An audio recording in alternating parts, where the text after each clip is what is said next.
My name is Gary Butterfield. My name is Cole Ross. And you're listening to Watch Out for Fireballs Dispatch, our monthly show where we're going to answer your questions, read your responses, discuss your topics, thank our patrons, make jokes, and thank Gwen. And then those are the things we do. And then at the end, we're going to ask for ratings and reviews and all that stuff. Oh, well, there's no point in listening to the episode now, so... Reader's Digest, baby. I'm a reader, and I need something digested for me in advance. Can you just baby bird this article from a Better magazine into me? Can you baby bird the works of Steinbeck directly into my throat?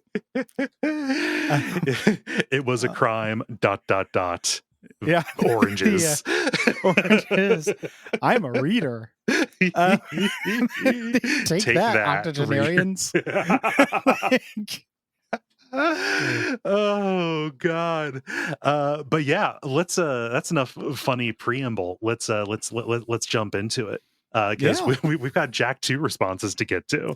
Yeah, we do, baby. In addition to Canes of Hyrule and Burnout Paradise, actually, really a good crop of games to read responses for. Nice, but also a good crop of questions. Nice. Well, let's get into it. I'll get started here because it's a question for me. Largely, Jonathan says, all right, I want to start out by thanking and apologizing to you guys, Gary in particular. I want to apologize for bringing up Kojima and Nomura as much as I do, but I also want to thank you for being the only people not to let either of them off the hook for their bullshit. Gary, you in particular are one of the only people I've heard or even interacted with in real life that is exhausted by these two creators as me. It's very refreshing and validating to hear someone express that distaste in such a well-expressed way based on criticism and not just immature hating. So I appreciate the parasocial camaraderie, but I like you guys too much to keep bringing up their bullshit so I can feel less baffled and annoyed. That's very kind of you. That made me feel very embarrassed to read. That's very nice. But also somebody's listening to this and being like, you fucking assholes. Jonathan wrote it in. There was no question there. I didn't write that. That was an alt account. They're cilantro men, and like the people who, people are either like they fall into three categories. The rarest of which is like, I this is fine. I don't have any feelings about it. I think then it's lol, this sucks. I love it, and God, this sucks. I fucking hate it. And it's just like you get sorted. Yeah, it's weird because I'm the person who's in the rare category who's just like, this is excessive, but there's stuff to enjoy. Like, we don't need to relitigate it, but it's funny that I'm in the rare one. I'm special. I think I find it rare when in conversing with people. Maybe I'm wrong. Maybe it's just my peer group there. But both those men should go into a shuttle, and it can't be a airport. A shuttle that's NASA built. It has to be one that I built. So and I don't know how to build shuttles. Shoddy shuttlemanship at best. In Minecraft. Yeah. Greg writes, hi guys, a few questions about crypto and NFT. How do you feel about this stuff? Do you or would you buy any crypto and or NFT? And if a game was really good, but the game itself was viable only in crypto, or in-game purchases or DLC was only viable in crypto, would you play it? No, I do not, and no, I would not. Yeah. There's no, I can't imagine something that is good enough to go through that hassle. There's no shortage of good games. I don't have that gene where I feel like, oh, I gotta play this specific thing. Like, absolute nightmare scenario. FromSoft releases their next game as an NFT that you have to pay crypto for. Or whatever, like that is a real serious intense problem because one of our tentpole shows and tentpole sources of income is based on that, so that would be a hard decision. It would. it would fucking suck. It's just so unlikely that I don't feel like playing with the hypothetical. Yeah, yeah, I hope that'll never come up, and anything less than that, I'm like, it's none of my business. yeah, Um, yeah. yeah. I don't like going in with unregulated securities that sell themselves as a currency, but are just speculative assets that are commonly used to scam people. I just People, don't yeah, don't feel that way. Yeah. crypto's not going great. No. From taking a look at it, it doesn't feel super stable. Yeah. To me. There's a very good podcast called Scam Economy Okay. by Matt Binder, who is a host on one of the hosts on the Majority Report. Mm-hmm. It's like a weekly show, just like talking about like the goings on and like major scandals. It's staunchly like anti-crypto. People say you're only giving one side of the story. It's just a good podcast that is well researched and is very much like just check out what these clowns are doing kind of thing. Nice. Yeah. I should listen to that. Mm-hmm. The Matt says, on a dispatch roundup from a long time ago, Gary mentioned how he needed to set some time aside for Cyberpunk 2077 since it was releasing soon. Haven't heard either of you mention it, so I'm assuming y'all never played it. I'm curious what made you do the 180 since you're both so hot on The Witcher 3. Also, Robert asked a version of this. Mm-hmm. For me, they're just, speaking for myself, no 180. The response to it put me off a little bit, but honestly, it was just work play, like not having the time and knowing we'd eventually do it for work. Yeah. Like I was just like, this can only get better because that's the trajectory games go on. Like they get patched and fixed. And also someday we'll do this for work. So I don't want to, I'll play other things now and play that eventually for work. Yeah. No. It's been up for winter like computer RPG, a couple of times. Like it's a fucking Oscar. No, but like it's been for consideration, but we just decided to do other stuff instead. That ends up being wise because like if we came down on it and said like, yeah, like fundamental systems of this are pretty bad, even beyond the performance issues which are getting ironed out. They have that expansion coming out that is like a full overhaul of the core systems of the game too. We get so scoured. it's like yeah. So like, and then people would say, well, you got to do this, and it's like, no, I'm not playing the same game. We twice. already did it. Yeah. Yeah. And also like if in that case, if we didn't enjoy it. Yeah. So I'm very curious about it. And the tricky thing is with computer RPGs or RPGs in general, is they're so long, they carve out a really big part of the schedule. Yeah. So like even though in a year with outside of the show, I would probably play multiple computer role-playing games a year, that would be at the detriment of a lot of other games. Yes. Yeah, I wouldn't play other games instead. So it's just hard to fit them in. Yeah. Alvy writes, do either of you have any retrospectively heartbreaking game trade-in stories?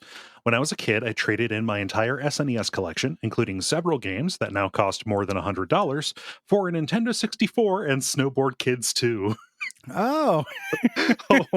Oh, my heart. Oh, the kids. As much as I like Snowboard Kids, I regret this decision so much that even today, I am resistant to trade in video games. How about it, Cole? Nothing that's like absolutely tragic. Like there were some that were like pretty dumb. Like I don't know. I wish I hadn't traded in my copy of Parappa the Rapper. Like I don't even remember what I traded that in for. Did you just like, pronounce that Parappa the Rapper? Did you just I don't think I did. People can yeah, no.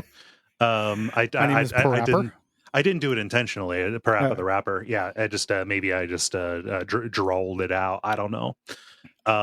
Yeah. One of the ones I really wish that I didn't trade in my my copy of Super Paper Mario along with a few different games to get Smash Brothers Brawl, because I would very much like to replay Super Paper Mario because I think that game's real good. And Smash Brothers Brawl is not. I don't care for it very much. Yeah. It's I don't have a game one that I traded in that's specific. Like I owned all the big PS1 RPGs and strategy RPGs. So like obviously from a cost perspective, selling those for more money than I got them would have been good. My closest thing to this is when I decided to get out of Magic the Gathering. Selling my entire collection for credit at a comic book store, and then buying D&D stuff because I was like, I'm going to play D&D now. and buying like the two main books, and then also a campaign where you were dragons called Council of Worms, That like this sounds box terrible. set. Like I don't, who are you supposed to, like a whole bunch of dragons get together and go on an adventure in what, like like, well, this cave's too small for me too, let's go back to our horde. Like I don't know what I was thinking. I just got cover shock. Like the cover just looked so cool because I was a kid. Uh-huh. And I had a lot of expensive Magic cards. Like I got into Magic not in like the Power 9.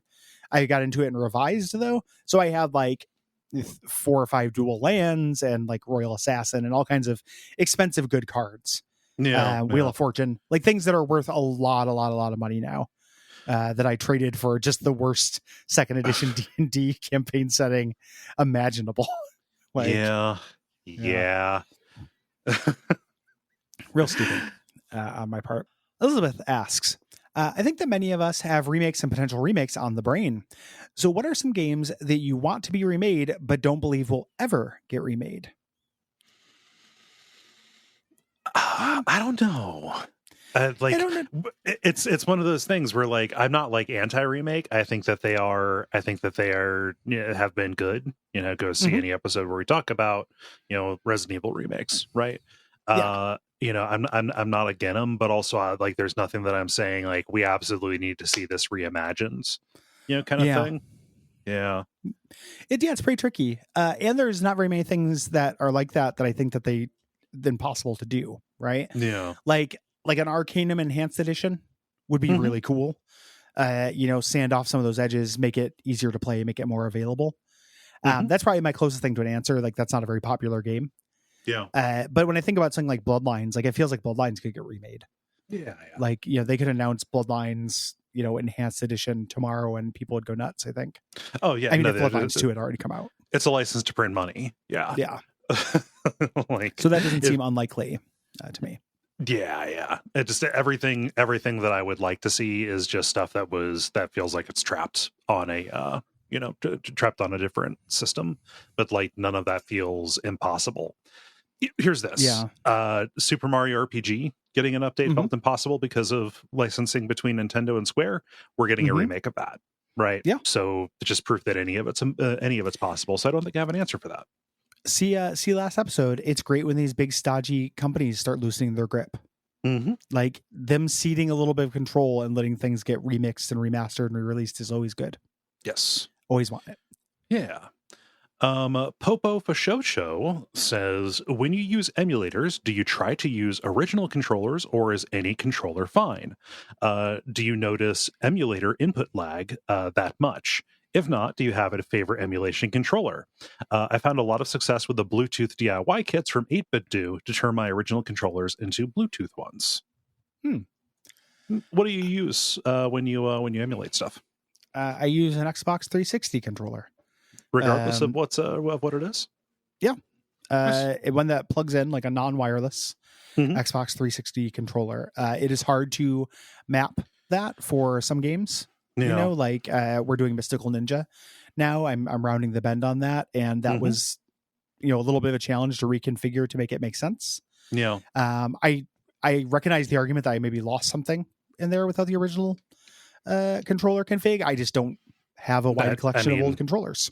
Yeah, it's just that would be compatible without like a lot of work. Like those hobby kits to make a regular an older controller into a DIY one. Those seem fun. It's also a project that I have to clear a table for. Yeah. Yeah. And I'm not as project mode. I'm not a handyman. Yeah. For something like that. So I go for ease rather than verisimilitude Mhm. for this specific thing. I respect the idea of playing with the original controller. I just don't Yeah. do it. For Mystical Ninja, just because I anticipated the button mapping being a problem, and because I just had noticed that in the past, just a real pain in the ass to kind of keep on remapping things because Nintendo decided to make a crazy controller at one point. Yes. I just went on Amazon and bought like a $15 wired. It's basically just a Nintendo 64 controller that plugs in. Oh, just nice. has a USB cord to it. Which is good. My standard emulation controller, because I do a lot of my emulation here on my Mac in this office, is like an 8-bit do. It's like the super wireless Super NES controller that has 2 analog sticks on it as well. Mm-hmm. And don't end up using the analog sticks very much, but like it's really nice to have like the time mapping on the right stick. So Yeah, like yeah. if I want something to go faster, I can just literally like hold down fast forward, Yep. which is good. That's my right shoulder Yeah. button trigger for me Hmm. in emulators. It's great. Yeah. And similar to the N64 one, Sega Genesis, and anything just with those 3 in a row, or 2x3 controls end up Mm-hmm. being pretty frustrating to map. So I got like the 8-bit do M30 is what it's called. It's a wireless Bluetooth, like basically has the form factor of like a Sega Saturn controller. Mm. Almost exactly. Yeah. Left to right, and then the ABC XYZ. So just to make it easier on myself. Yeah. You know. Specifically, it would be very useful with GameCube and Nintendo 64. And I Yeah. should take a look at those. My secret Luddite thing is that I greatly prefer corded controllers Hmm. to wireless controllers. Yeah. Not because of any experience with lag or anything, but because they just plug in and work. Yeah. I Batteries don't have are to pair sometimes a anything. pain. There's no Yeah. batteries. Yeah, I really like cords Yeah. in that respect. Bluetooth is second only to like printers in terms of just like this will always be a pain in the ass for you forever. Yeah, exactly. Yeah. Like I'm not crazy about it. So that's kind of where I'm at Mhm. on it. Maybe one more game question. I'll move on to other Yeah. questions. Yeah. Chris says, I've been playing through Death Stranding recently, and I found the face capture technology really distracting. The fact that I could recognize the actors behind the performances only enhanced the uncanny valley feeling to all the characters, not to mention how robotic the performances were in general. Do you think having real life actors in games will ever be the norm, or will there always be a disconnect because you recognize the actors from outside the game? I would very much rather like you can make anything. You can make this person look like anything you need and anything you want. Mm-hmm. And you should not have to have the body scan for it. Like I don't know. The idea of like Why not make up a beautiful person? make up You know? a gorgeous person. Yeah. Yeah. Make them an alien. I don't know, man. Like there are any number of things they can be. It's literally 3D animation. You can do it, bud. Yeah. Like making them what is it, like ink suit actors or whatever it is on TV tropes, making them just a like full on visual copy. Like, yeah, it's impressive from a technical standpoint, but like that was a gimmick for LA Noir, Yeah. and and then it became the refuge, the false selling point that Beyond Two Souls had. Well, Like and give me something in an interactive Willem Dafoe. there's a big difference between those two. I think like the way that LA Noir did it by casting largely unknowns, right? Hmm. Like I don't even really like in a movie that much when I notice that it's Tom Cruise or that Yeah. it's an actor. Like Uh-huh. I could probably push a button and make most things into unknown actors and like it a little bit more. Yeah. Like that's a weird thing to say, but like it's probably true. There are actors who I like, I like being able to rely on their performances. That's Yeah. one side of the thing. At the other side, you end up with this thing where like somebody is always themselves, Yeah. even, we talk about Breaking Bad for a show. Like there's still deliveries and things that happen where he's Hal Yep. to me, on Hmm. screen. And it's, that does take me out of it. I would prefer it to be a real new character, like just have it be Walter White personally. So Mhm. I also find that really distracting, and also adds nothing Yeah. in games. Like it's, I don't go, ooh, that's cool. That's an actor, Yeah. like that. I don't get any good feels out of it. It's just know? another part of certain creators. The creator. Thank you. Well, I mean, also David Cage, right? Yeah, I know. And yeah, Well, yeah. well, since in the Metal Gear Solid 5 thing, I got sick of saying Kojima, so I started saying the creator, and Will roast me for it because it sounds like I'm talking about a cult, and he's right. Like it absolutely does. I'm constantly talking about the creator. I just needed a synonym for that motherfucker. Yeah, but just like it's a symptom of the creators Mhm. who have what appears to be an inferiority complex that video games are not Hollywood. Yeah. Like, no, we need this to be as close to what I feel like is a respectable medium. So we're gonna, not just poach talent, but also, take the likeness and make this look as much as possible like a different product. Yeah. When you could just like making video games and make video games. Yeah, I don't respect it. Yeah. It's also it's related to a thing that I don't feel, which is like an awestruck charisma from movie stars. Like Mhm. the idea of a movie star and be like, a star, like that doesn't do anything for me Yeah. really. I don't have that sense Yeah. personally. So And then, I feel that way about Bob Odenkirk and Stephen Root, and that's Sam Neill, and that's pretty much it. yeah, I'm very impressed by them because I love their work. Yes. But it's not about like, oh man, be it basking in their charisma. Like, Tom Cruise just brings something to it. All the sailors must be lost because the stars have come to Earth. Yeah. Yeah, I don't get that. And I hate that attitude. The quickest way to annoy it, like, the stars are out. It's the Hollywood Awards. That kind of shit. And solidarity with all the strikers. I'm not. Yes. But just the idea of just kind of like, the magic of Hollywood. Yeah. Brings a tear to your eye. Like all of that shit. Yeah. Fucking kills me. No. With the strikers, it's all of the stars are out. It's them sacrificing greatly to ensure a better living for the people you don't know. Are trying to help out.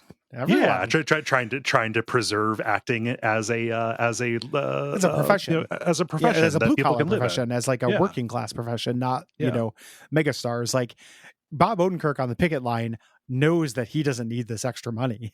Mm-hmm. Like those have been some of the most irritating takes about the whole thing. Like, oh, these are both millionaires, and it's like, no, that's assholes.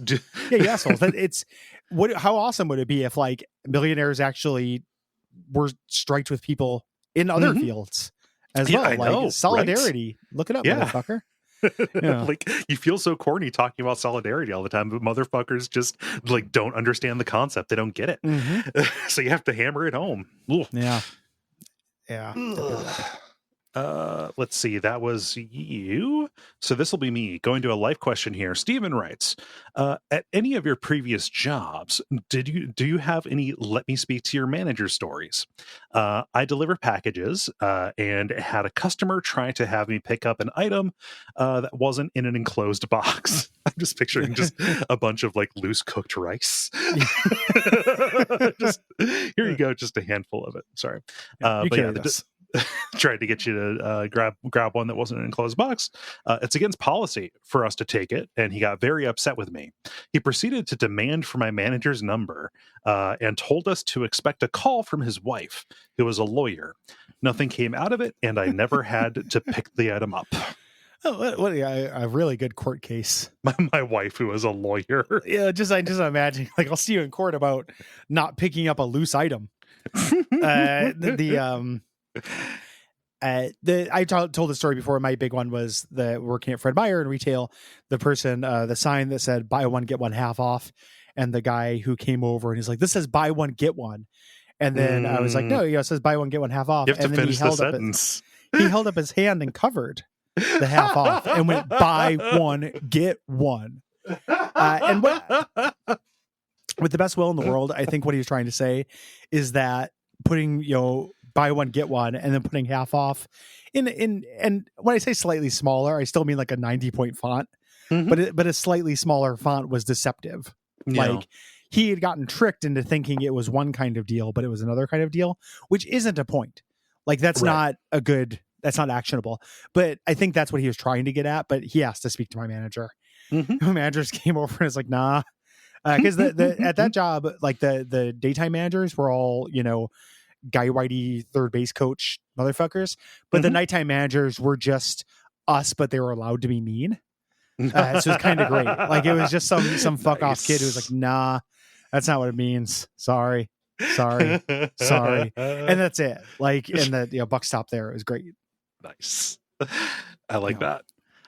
So maybe it speaks to how charmed I have been with jobs ultimately, but like it's also a factor of because I am a consummate teacher's pet.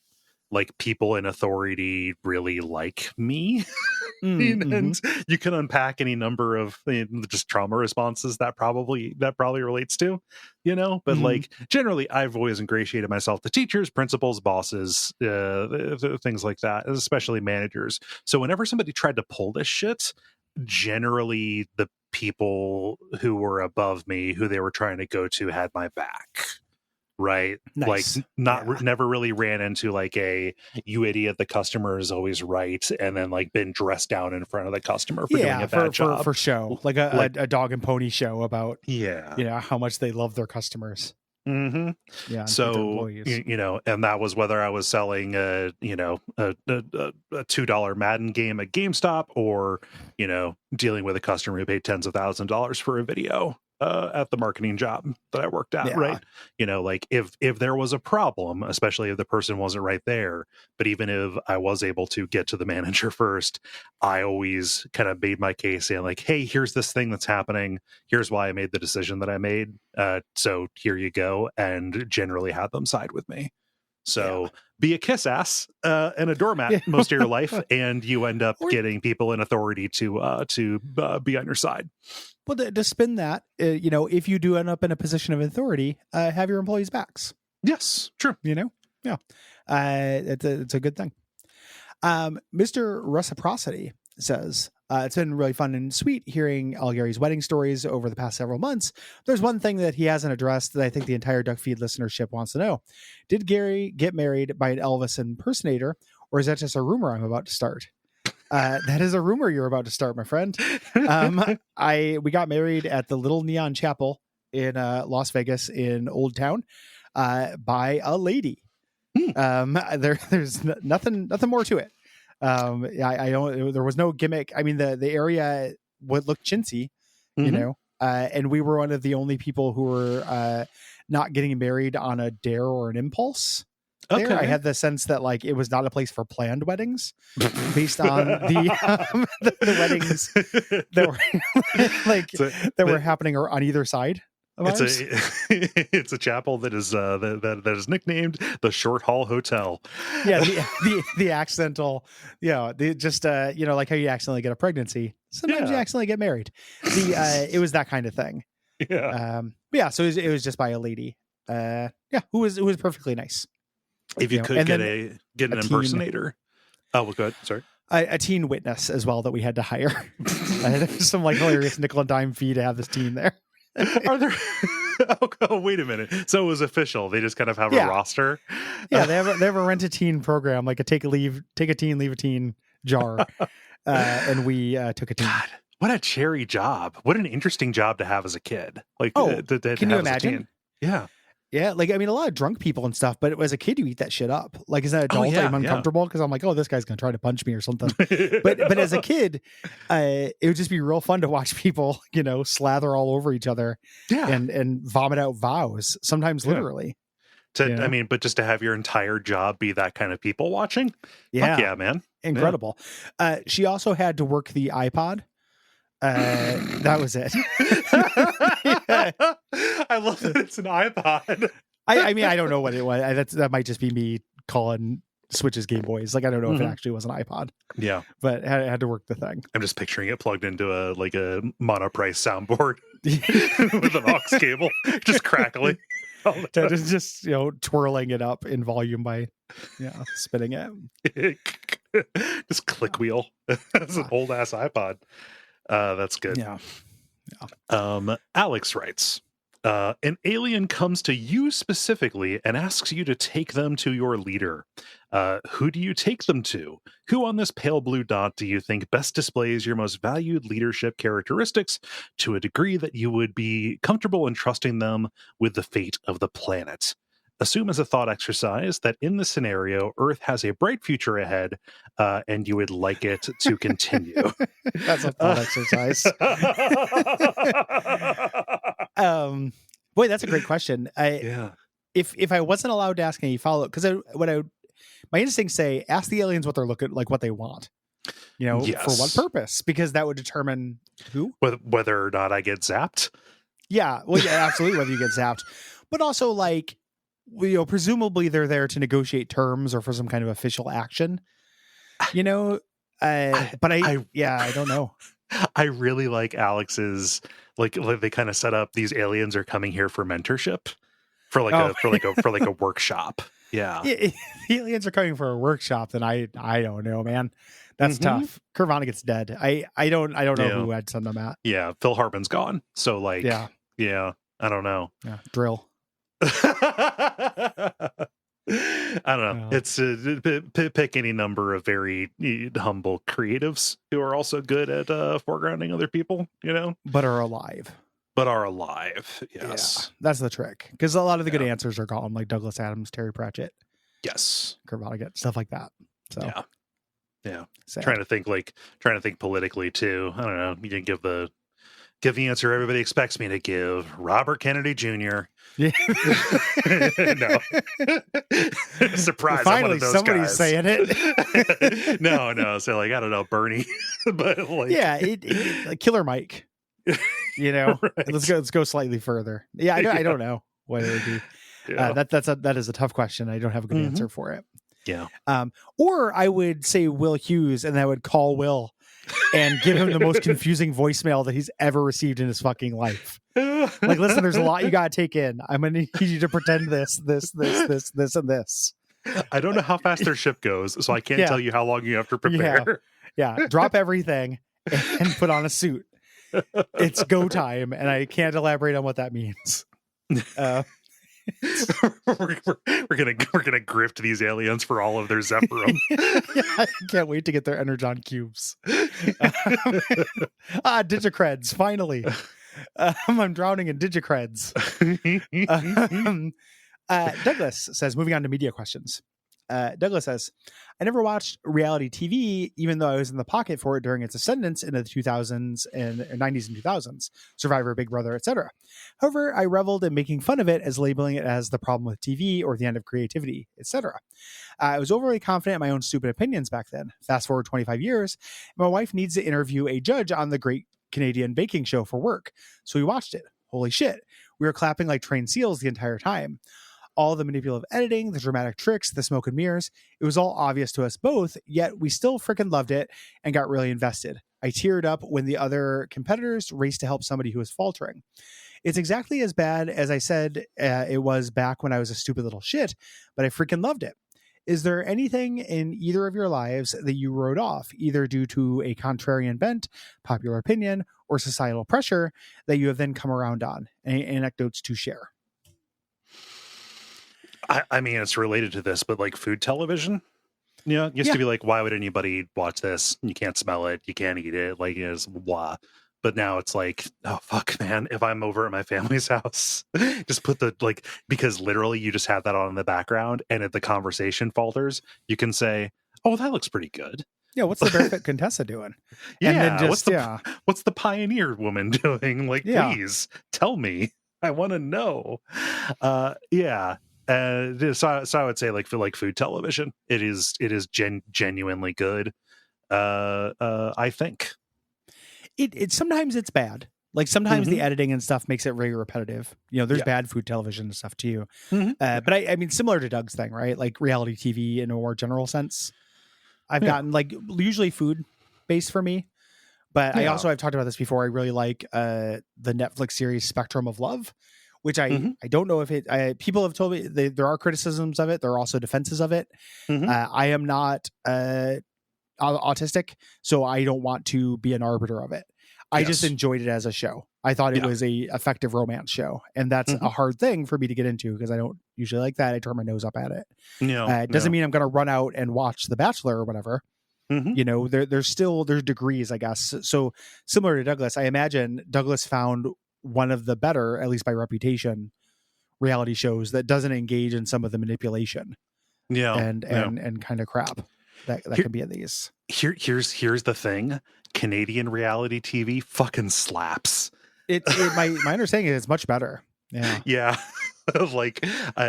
British reality TV, sometimes it can be a little too, I don't know, like staid, Just like it is a Great British Baking Show. Never got into it, like, even though it was like a insanely popular thing for a very long time. But I don't know. I'm thinking of like man, Dragon's Den, the Canadian version, is so much better than Shark Tank. Not going to turn my nose up at a Shark Tank, but like it's much wilder in the Canadian version. Yeah, you can do a lot worse than either versions of that. Yes, I know a lot of people who go to bat for Survivor even now. Like smart folk who do, and I'm always surprised by it. But like, that's because I have that '90s 2000 bias against it. Yeah. And it's one of those things. How do you strike the balance between being just let people have fun guy? Like, I don't know.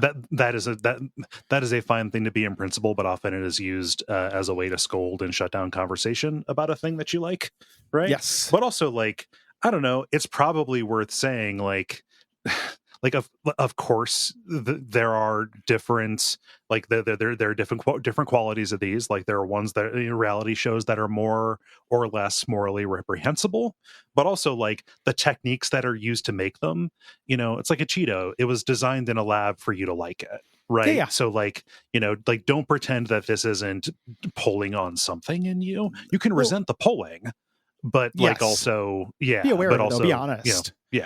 Be self-aware about what's going on. And it's also disingenuous to think that there's no qualitative difference between things because people like things, like I will watch the television program Chopped or whatever, and then I mentioned this before, me and Liv went through a big Storage Wars thing. That show's dog shit. Oh, it's so like bad. that it's bad.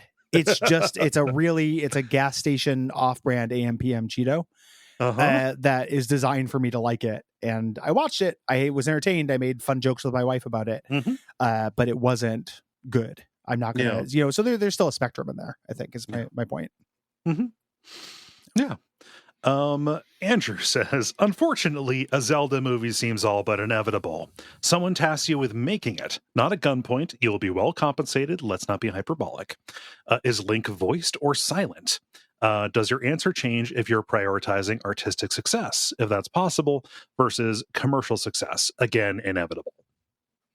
They will certainly make a Zelda movie. I think Andrew's correct about that. I'm terrified of it because I think that they'll make it really serious. Because Zelda's kind of serious. For every tingle, there's 10, world-ending threats. Yeah, and also like there is still there's still quite a bit of in order to please the Zelda fans. The Zelda fan is the three specific people who cried at the reveal of Twilight Princess. Yes. Yeah. John, Megan, and Harry. Yeah. Those three specific people. Yeah. So if I were to do a Zelda movie, the way I would do it is make it largely non-serious, and I might do it as an isekai, because I think adapting any individual Zelda story is folly. They are not good narratives. I don't think any of them are good stories. I know that people get really wrapped up in the stories. I don't think their stories are very good. But having like a Captain N or something like that go to a world where all of that stuff is true, you could get some fun out of that. I know that's what they did with Mario. Here, but the world is a little bit more absurd, and Mario fit better in that world than I'm imagining this. Like Zelda's world is a lot weirder, in a lot of ways, like let more seriously surreal than like colorfully cartoony surreal, if that makes any sense. So I might also do it as that kind of thing. And then Link could be anything. Link would probably talk. I don't know. Some other Chris Hemsworth, some other guy named Chris. And then, I'd probably do the formula. For that. I don't think an artistic, successful, like actually high art version of a Zelda movie is a good idea. I don't know what it would be. The things that are artful about those games don't translate to narrative. If they are trying to make it, again, for Zelda fans, how do you have a movie that isn't just, and now they're at the Ice Temple, now they're at the Fire Temple, now they're at the Goron Temple, now they're at the Gerudo Temple, now they're inside the Big Fish, now they're, like, just that, I don't know. You montage that stuff away if you do them at all, right? I don't know what it would be. I really think that Zelda tricks a lot of people into thinking these are deep, serious stories because of tone and music. Yeah. And I think that's what I don't want. Wouldn't want that to happen to the people making the movies. Yeah. I would rather have the Mario movie again with a different skin, as much as that sounds boring and kind of dire, than have them attempt to pull my heartstrings with the Zelda timeline. Yeah. With giant pig wizard. Like, how will small elf man fight pig wizard? Like, yeah. It's so sad. Yeah. Glenn Howerton as Link. Ooh, I can get into that. Yeah. Yeah, I like that. Yeah. Danny DeVito as Ganon is great. Yep. Luke says, "Hi, Gary and Cole. I've recently found what ended up being a perfect running soundtrack for me, the Paradise Killer OST. The combination of city pop, jams, and exercise endorphins hits just right sometimes and can make it feel like I'm running around Paradise Island, ready to intercept a cadre of horny idiots at any moment. What's your relationship to video game music when you're not playing video games? Do you have a soundtrack you like to throw on for specific tasks?" I can only come to entering Hollow Nest. I'm happy that you're finally honest about that. Yeah. It's been a big thing. A lot of my life/wife search has been finding somebody who tolerates that, and it's finally. Yeah. Up until Hollow Knight came out, I don't know what I was doing. It was a mummer's cum. It was fake. The mummer's load. Ye old mummer's load. I don't know who I was trying to fool, her or myself. My dick's got a little jester cap on it. And good Lord.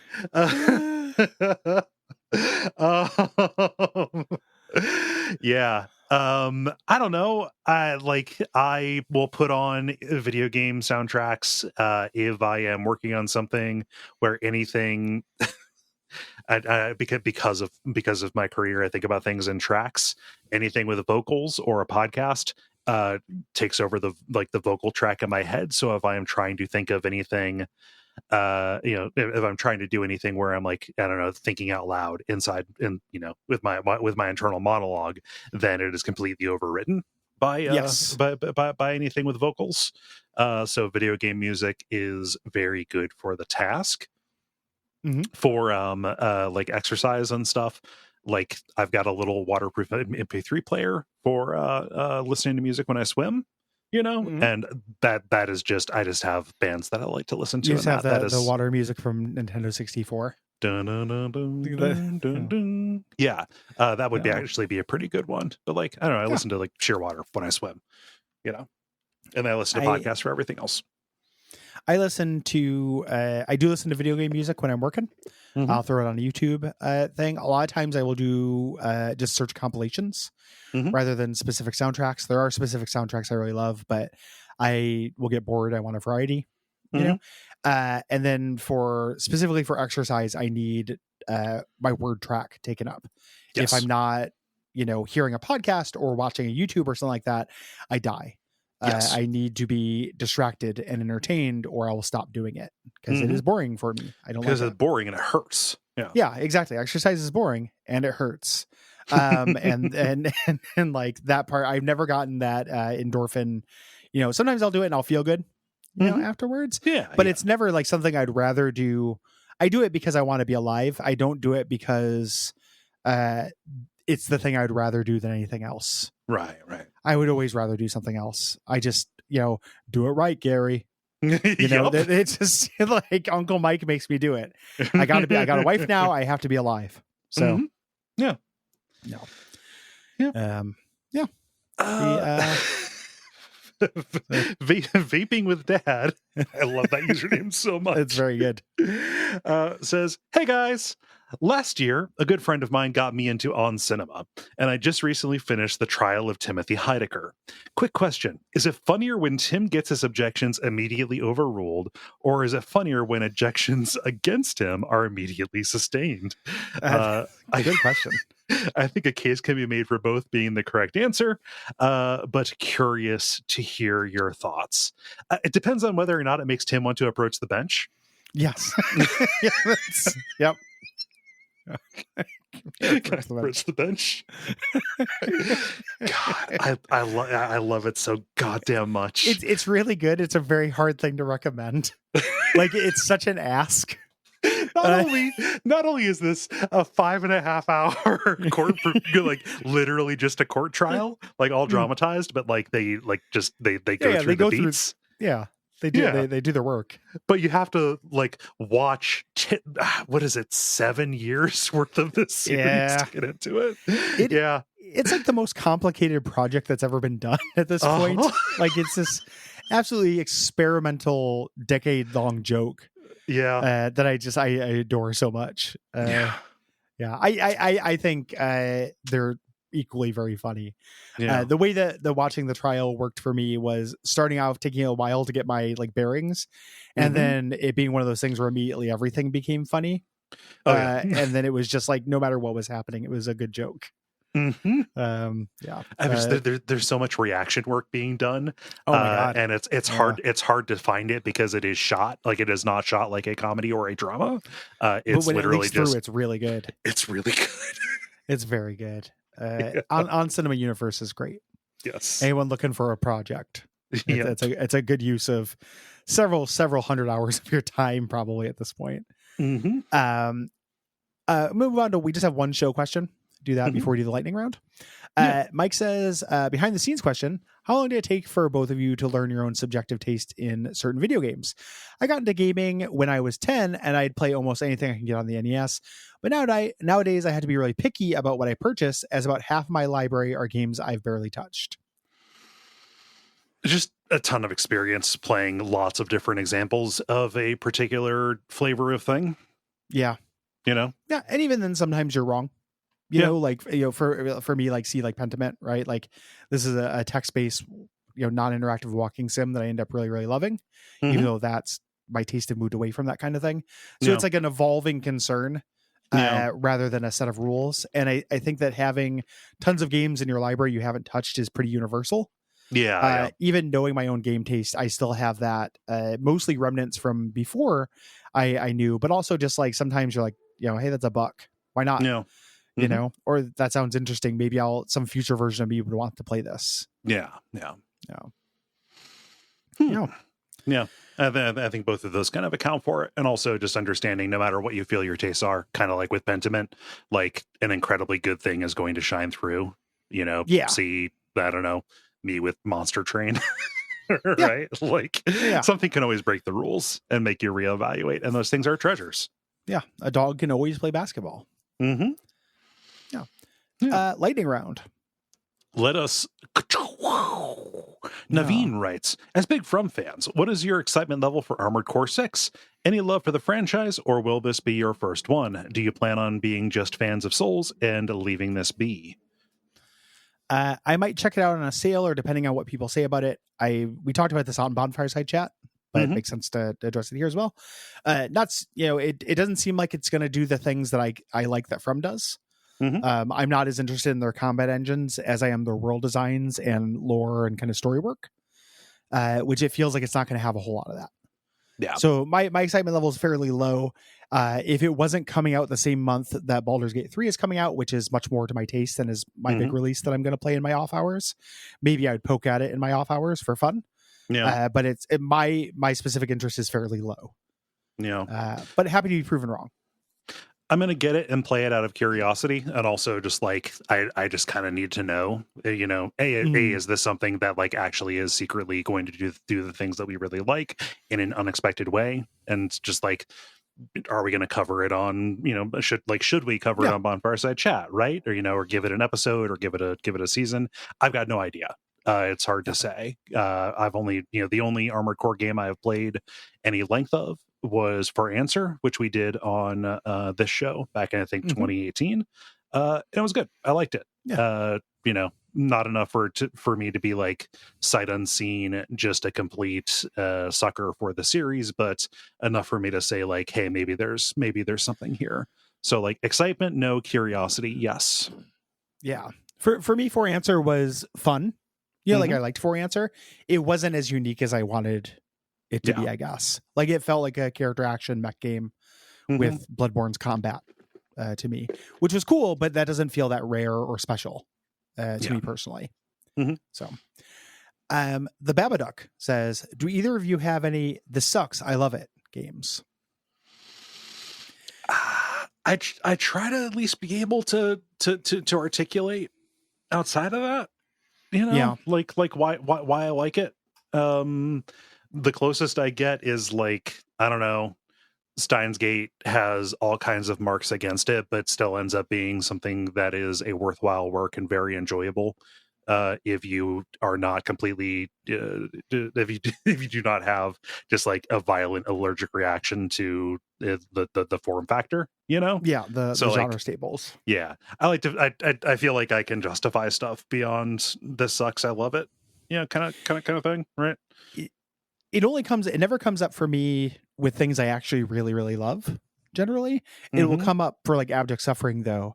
Like we'll do something and it's like, like come on, man, this is kind of great. But Mm-hmm. that's for playing and talking about for a half hour and maybe keep it in Yeah, the back yeah. pocket. It's not for long time love. I don't think there's Mm-hmm. anything that I long time love that is like that, Yeah, you know, yeah. at the moment. That's specifically with games. Like, I don't know, nobody's going to bat for the Video Dead or joysticks being Oh, yeah. incredible art, but like, you absolutely should watch them. Yeah, Joysticks was legit maybe my favorite movie I saw that year. Like, and I'm not saying it as a bit or irony or anything. I think that movie Yeah, is so fun to watch and unpredictable. Like yeah. that's probably I get that with movies and stuff. I guess Yeah, is my point. With yes. games, I just I don't know if it's because it's for work or what, but I get bored Yeah, usually when with things that do that. yeah. So Jill writes, this might have been asked before, but what are some games that are undoubtedly influential, yet not very fun to play? Wasteland. Wasteland, yeah, that is a tough one to get through. Absolutely, and I'm the biggest Fallout guy, and I've tried a couple times and had a hard time acclimating to it. Yeah. Ocarina of Time, Yep. hugely influential. I don't think that stands up very well mechanically. Yeah. Like a lot of games that are the first to do a thing. Yeah. Grand Theft Show Auto up as 3, such. we Oh talked yeah, about Grand Theft Jack Auto 2, 3 is but like yeah, Grand Theft Auto 3 is not no treat to go back to. Yeah. not at all, not even remotely. You know, but yeah, very important. Yeah.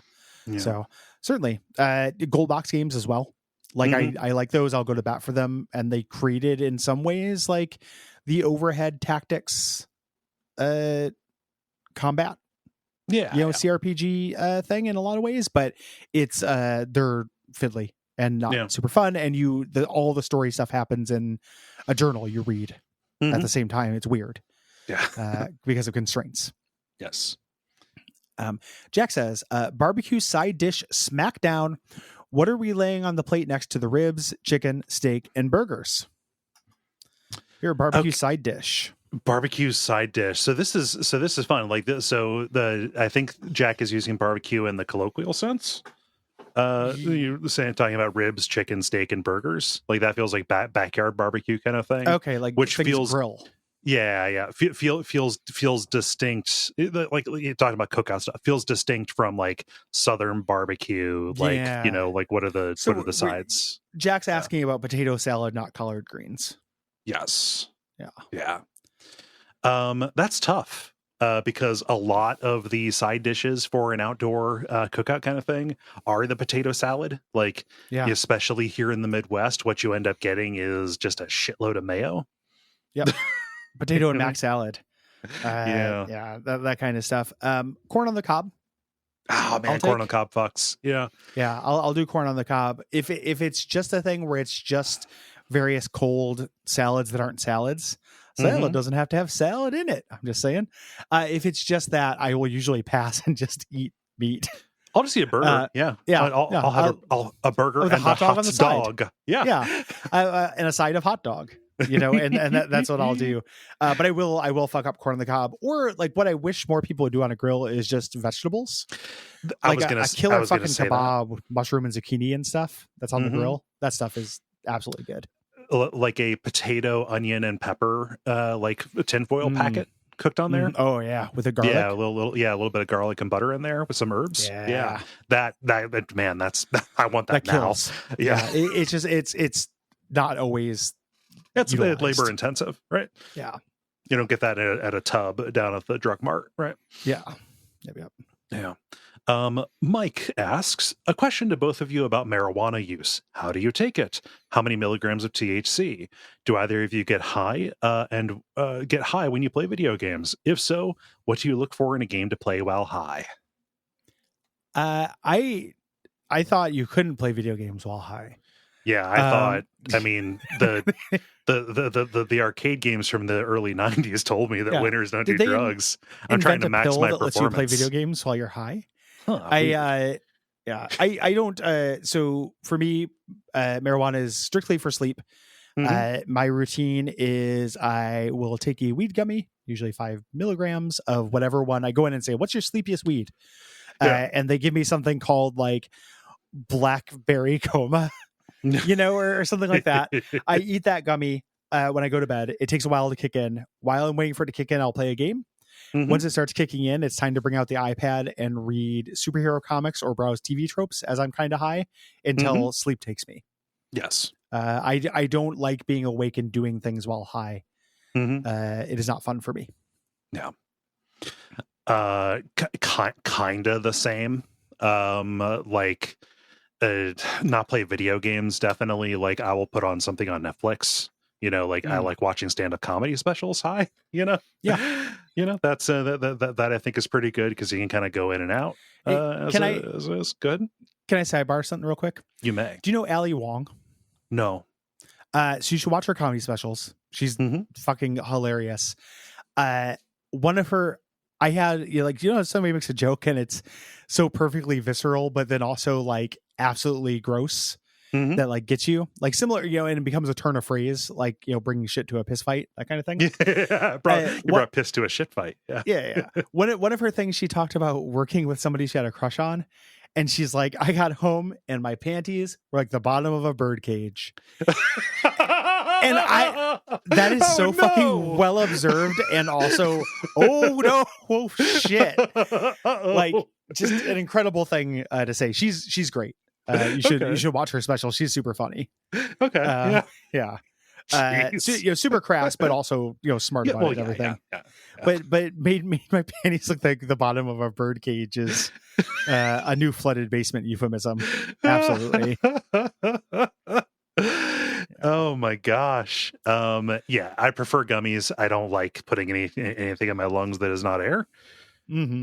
Yeah, like I've tried vapes. It's very funny to do like especially a like a tabletop like volcano vape or whatever it is, where you put the weed in the thing and then what happens is they fill a food grade bag with smoke and then you suck the smoke out of it with a straw. Have you ever done that? No. I've never seen one of those vape installations. Yeah. Everything has been a portable pen, not like an appliance. Yeah, no, it just you fill the bag with smoke and then you put a straw in it and wrap a rubber band around it and then just inhale out of that. That's so funny. Yeah. I also don't, nothing goes in my lungs but air. Yeah, and yeah. phlegm. So prefer gummies. I don't do this very much. Like when I go to Portland and it is easy to get recreational. It is fine. I do partake. If I happen to stumble across some gummies, I will deploy them strategically. But I live in Ohio and we are a backward state and getting worse every day. So it's just kind of hard to get a hold of. Yeah. You're gonna get sniped just for saying that. Yeah. Sadly. Old Man Varney says, favorite sandwich. Love tons of sandwiches. My canonical favorite sandwich is a banh mi. I love all kinds of sandwiches, but that is my fave. Yeah, I like all kinds of sandwiches too. It is a wonderful art form. However, I think right now I'm not going to put on any airs. Man, grilled cheese sandwich. Grilled cheese sandwich is great. Just a real good grilled cheese sandwich, like pepper jack and provolone. Nice golden crunchy bread and a flavor. Yeah, melty cheese and a flavored cheese. Mm-hmm. Yeah, it's a grilled cheese is great. Yeah, He's super simple, good. easy. There's a reason kids like them, you know, Yep. because they're good. Yeah, like he's good. It's one of those things where a lot of times stereotypes are just based around people liking good stuff. Uh-huh. You know, like of course they like that. It fucking rocks. Yeah. Uh, Are you saying you don't? yeah, ludicrous. Oh gosh.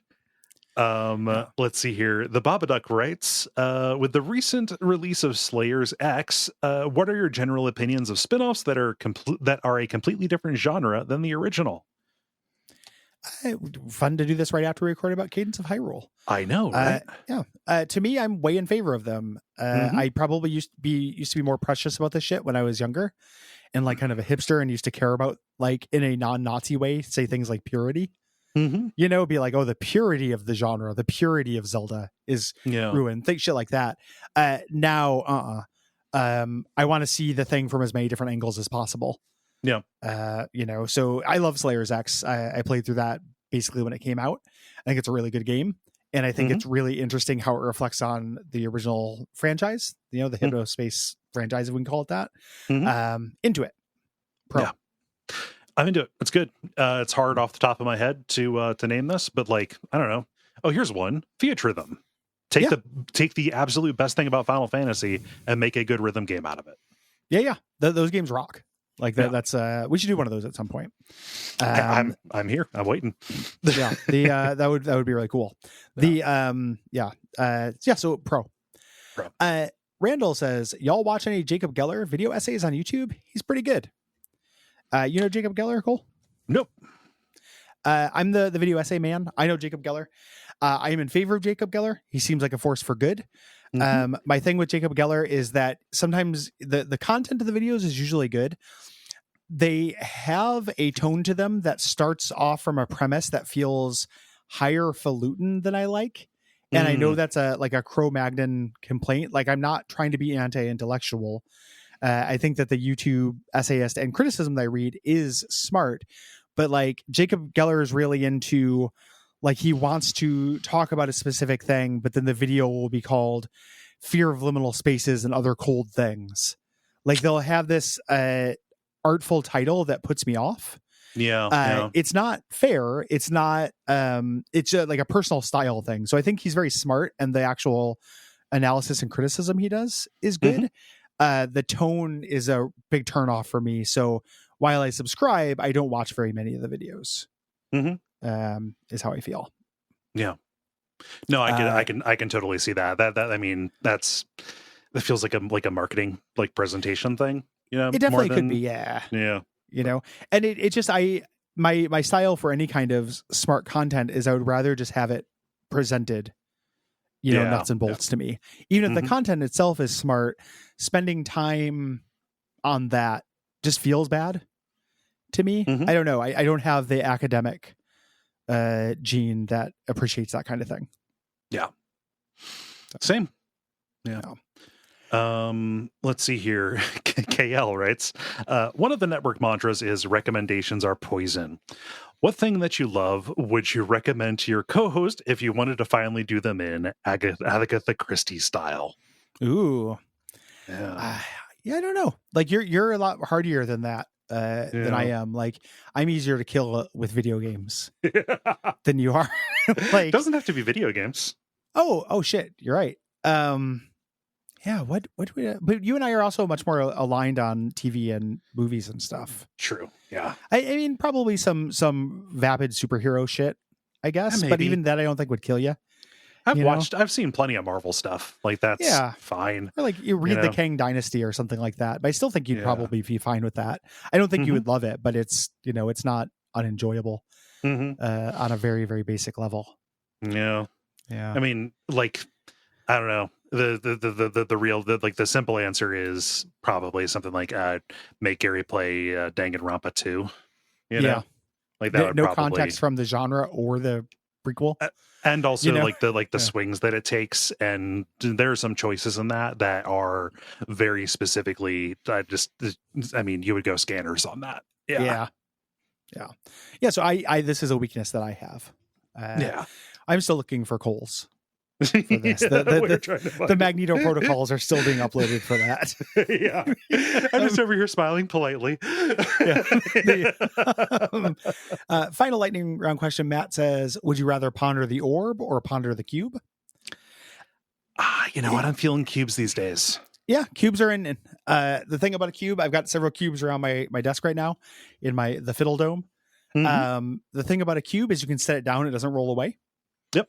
I kind of have been enjoying a cube. Mm-hmm. Yeah. I like some real satisfying corners on something. Yes. You know, like a cube, just one-handed, like a Rubik's cube size cube. Just is more fun to turn because there are lots of different angles that you can get a grip on it. Yeah. I have that magnetic tanagrams thing I think I told you about. That is the size of a Rubik's cube, and that thing is very satisfying. It's just loud, so I can't use it during work. My wife got me a fidget ring. So on my left hand, I wear my wedding ring. On my right hand, I wear this fidget ring that just has a little slider, like you can just kind of rotate it on this thing. It's great. Nice. I am never without fidget. I was at the dentist and was like losing my mind and got to, I get self-stim, is what I'm doing. To calm down by getting some of that energy out. Mm-hmm. Yeah. So, I mean, we're not talking about toroids, Gary. We're talking about cubes or orbs. I swear that's true. I just got off the fidget train. Yeah. I like a cube. Also, a cube will never accidentally burn down your house. Yes. Yeah. Whereas an orb will. Yeah. Cover them up, baby. The Fushigi murders. Good work, 47. Now find an exit. Oh man. Let's do our topic here. Fang writes, hey there. As someone who didn't grow up with them, CRPGs like Baldur's Gate and Fallout 1 and 2 have both tempted and intimidated me. They seem endlessly fascinating and able to tell interesting stories, but are a big hole in my understanding of games. The unique jank of those types of games that have been putting me off. The unique jank of those types of games has been putting me off for a while now. I'm going to play Disco Elysium to try and gateway myself into those kinds of games, and I was wondering if you could give some general tips and habits that I should keep in mind while attempting them. Mitigate the worst to experience the best, hopefully.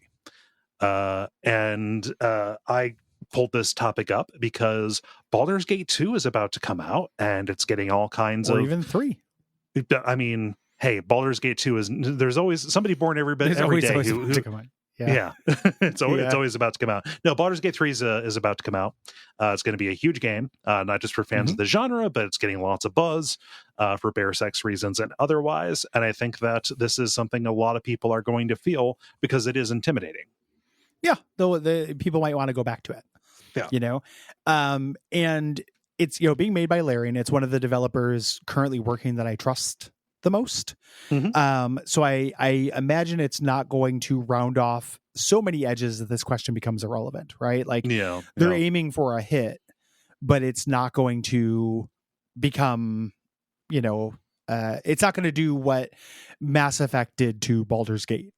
It's not going to take the form factor of a more familiar, a form you're more comfortable with. It's not going to do that. I was thinking about this question a lot, and it's dovetailed with some Slack chat that's happened recently. I think the differentiator in understanding old CRPGs is whether you can interface with a game like through menus in a way. Like you have to think about, you're looking down on Baldur's Gate, you're looking down on Fallout, you're looking down on Arcanum, you're looking down on Baldur's Gate 3. You have your little guys, you're moving them around like an RTS or something, and you're interfacing with your inventory and your characters and all of that stuff through menus. Like you have to be comfortable clicking through it and thinking of it as that kind of interface. What these games don't do typically is make an attempt to connect your hands to the character. Yeah. Which is the big difference with a lot of other games. Like you're not your guy in these games. A lot of times you are a manager above them, clicking on things and moving them around and making decisions for them. But you have to remove the part of you that thinks intuitively in a game, I'm Mario. That's me. I'm Right. Mario. Uh-huh. You're not the character. You're not the main character of Divinity Original Sin 2. Yeah. You're telling a story with them and kind of almost collaborating with them and the developers Hmm. more than Which anything. it runs counter to the name of it. Like if you do play them, as an RP server, right? Mhm. You are making you're making the decisions for one, maybe many characters. It kind of depends on the way that it's kind of set up. So you've got that mechanical distance, but you are trying to think about how this person will navigate the world in the like non-moving little man's around section of it, right? Where Yes. you're in dialogue. Right. So it's like there is that dichotomy or that split with how closely related you are to the action. It's interesting. There's a lot of tension there because it is like that where it's like almost like a role crafting game than a Hmm. role playing game, Yeah. but you also do a lot more control over it. Yeah. Like the difference, if you're playing Watch_Dogs, that's the guy. Yeah. That's Aiden the guy Pierce, from please, Aiden with his Pierce iconic hat. and his iconic hat and iconic underscore is who you're playing. They are a person. You're making some decisions for them, but you're basically just kind of going, you're Omicron the Nomad souling into them. Yeah. Whereas you're not necessarily playing yourself, but you are crafting a character in like a CRPG. Like Hmm. you're making decisions, and I think one of the big things that will get in people's way in appreciating CRPGs sometimes is being able to maintain like the dissonance of that distance. Yeah. Um, one of the biggest things I'll hear when people fail to connect with CRPGs, specifically ones that have any kind of moral ambiguity, is like, I can't handle the idea of a character doing something I wouldn't do. Like Right. I can only role play this as myself. This game made me do something because the only choices were the only things on offer were either stop playing or do something repugnant to me. Yeah, and that was Yeah. me. I did it. That Hmm. feels bad. It was me. And I think that you have to be able to be like, no, that's not you. The same way in a narrative game, you are being told a story. It's just you are just have a hand in how the story is being told, both kind of mechanically, how the game is being challenged and approached mechanically, and how the story is being told narratively Yeah. in terms of the character. As far as like an advice thing goes, like a role to try on for yourself, it's kind of similar to if you're playing Until Dawn or Life is Strange or whatever. Like you can approach those and say like, what would I do in this situation? You can also be a director, right? Yeah. You can be, somebody who is writing this on the fly collaboratively within the space that the developers give you, right? So like Yes. not thinking about it like, would I personally do this, or feeling a dissonance when those things diverge, but more like, what do I think is going to make the most interesting story for Yeah. these people, and that gives you latitude to be as cruel or as understanding as you would like. Yeah. And not just, good guy, bad boy, good guy, bad guy point. Sometimes they're way more complicated accesses than Yes. cruel Yeah. or kind. I'm not saying that to correct you. I'm just saying to, Yeah. for the purpose of answering the question. Like the other thing that will happen to these is that, the idea that you are the director, you're making these things. The best of the genre also includes an element of allowing for that in terms of there being fewer wrong choices. Hmm. So if you're used to a video game, like, you could make the argument that you do direct a character in every game, Hmm. but there are just wrong things that will end fail states. CRPGs, there are lots of exceptions to this. I'm not saying they're always great at it, Hmm. but typically they will try to make an allowance for failing forward or making space for a certain degree of that expressive play. So if you're used to a game being a quiz, am I the question being, is Mario good enough to jump over this thing? Is Dragon Quest Warrior have enough levels to beat this boss? And it being a binary, the best CRPGs, you're directing and you can direct for interest Hmm. and still move forward. It's Yeah. contained within the game. Things that would previously be kind of contextualized as just mistakes. Not all of them are perfect about this. I'm not saying you can't fuck yourself up or there are no fail states. Hmm. I'm saying that like you don't have to think in terms of optimization as much as you maybe think you do. Yeah. You know, a big thing that will come up, people will get analysis paralysis with CRPGs, where they look at this. There are a lot of character builds. They're like, I have no idea which one's good. Mhm. I can't make this decision because there are too many choices. What's good? What's bad? And like, you experiment a little bit. Mhm. It's very unlikely. It is rare, the CRPG, where you make a choice in the beginning and make a character build, and you've actually fucked yourself. You Yeah. might be suboptimal, but you have to kind of be at peace with that. Like, it's a Yeah. different kind of interactive experience. Mhm. You know. Yeah. And also, I mean, I'm not even. What I was going to say is, like, if you do have to re-roll, especially if it's an older game, you're going to make progress back toward where you were so much more quickly Oh because yeah. you know what to do. But that is not actually like that's not anything anybody wants to hear. Yeah, it's not that it's true, but it's not that helpful. Like, Yeah. it is a very Yeah. cilantro thing, whether that's acceptable Yeah. in a game for folks. Mhm. Yeah. Yeah. And also, like, also with that, you know, if you're worried, if you get that analysis paralysis with, like, okay, am I going to like paint myself into a corner? Rely on community too. Yeah, Like, yeah. you do not exist in a vacuum, especially if this is a game where people have been there before. Kind of just do a search of a question like, hey, newbie friendly class for this. Yeah. Go to before I play. You know, go to our Slack and say, hey, I'm thinking about playing Fallout 2. You know, how What should I kind of get guy should I started? make? Yeah, Yeah. like, you know, like, just like, what stat should I prioritize? That kind of thing, like that kind of thing. You know, people who are like way into these, especially if they have played that particular game before, they are going to be very mindful of like a not spoiling you, and b trying to set you up for success because they want you to like this game too. Yeah. Yeah. Yeah. It requires putting away some assumptions you have about games. Like, some people are very hesitant to do something like that because they feel like they're not engaging with the game Hmm. correctly if they do that. Like, I need to, part of the game is deciding this. Yeah. But it's in the game. Like, the people Hmm. who make these games know that there will be builds and that they'll Hmm. be shared. It's not cheating. Yeah. You know, it's not dishonorable to use those kind of guide things. Hmm. And maybe once you get your feet under you, you start tweaking it, or you restart a few hours in and make some different decisions. Hmm. And that's, you know, that's golden. You're laughing. Yeah. You know, if that works for you, you just have to let go of this feeling of, I'm doing this wrong. Yeah. You know, because it definitely applies to CRPGs, but it is less applicable than a lot of more linear games that have more closed-ended problem solving. Hmm. You know, another thing to think about with CRPGs is that they almost always, not always, but almost always have a tactical element to them. Hmm. Something like a Disco Elysium or a Planescape Torment can play a lot like the, you know, really, really good visual novels in some ways, like largely text-based, but they both do use mechanics very artfully Hmm. to incentivize and de-incentivize things and allow for player expression. You are going to be engaging with a tactics-based character build kind of thing on a level like a lot more than you ordinarily would. Yes. They're not unique in that. There are other games that Hmm. do it as well.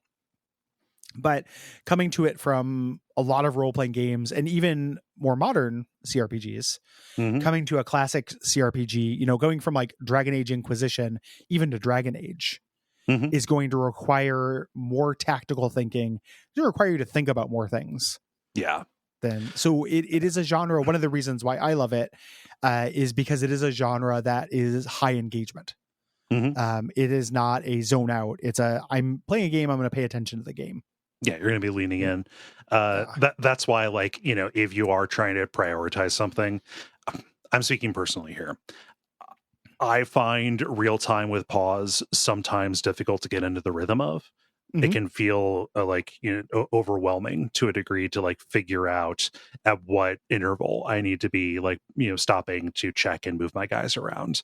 To me, Mhm. what is more comfortable and helped me kind of get around some roadblocks with the genre was working with Fallout 1 and Fallout 2, which is much more recognizably a tactics game where you move and, you know, the next person moves and the next person moves, and it's gridded out. And it's very clear, you know, what decisions you are making in the moment, as opposed to Yeah.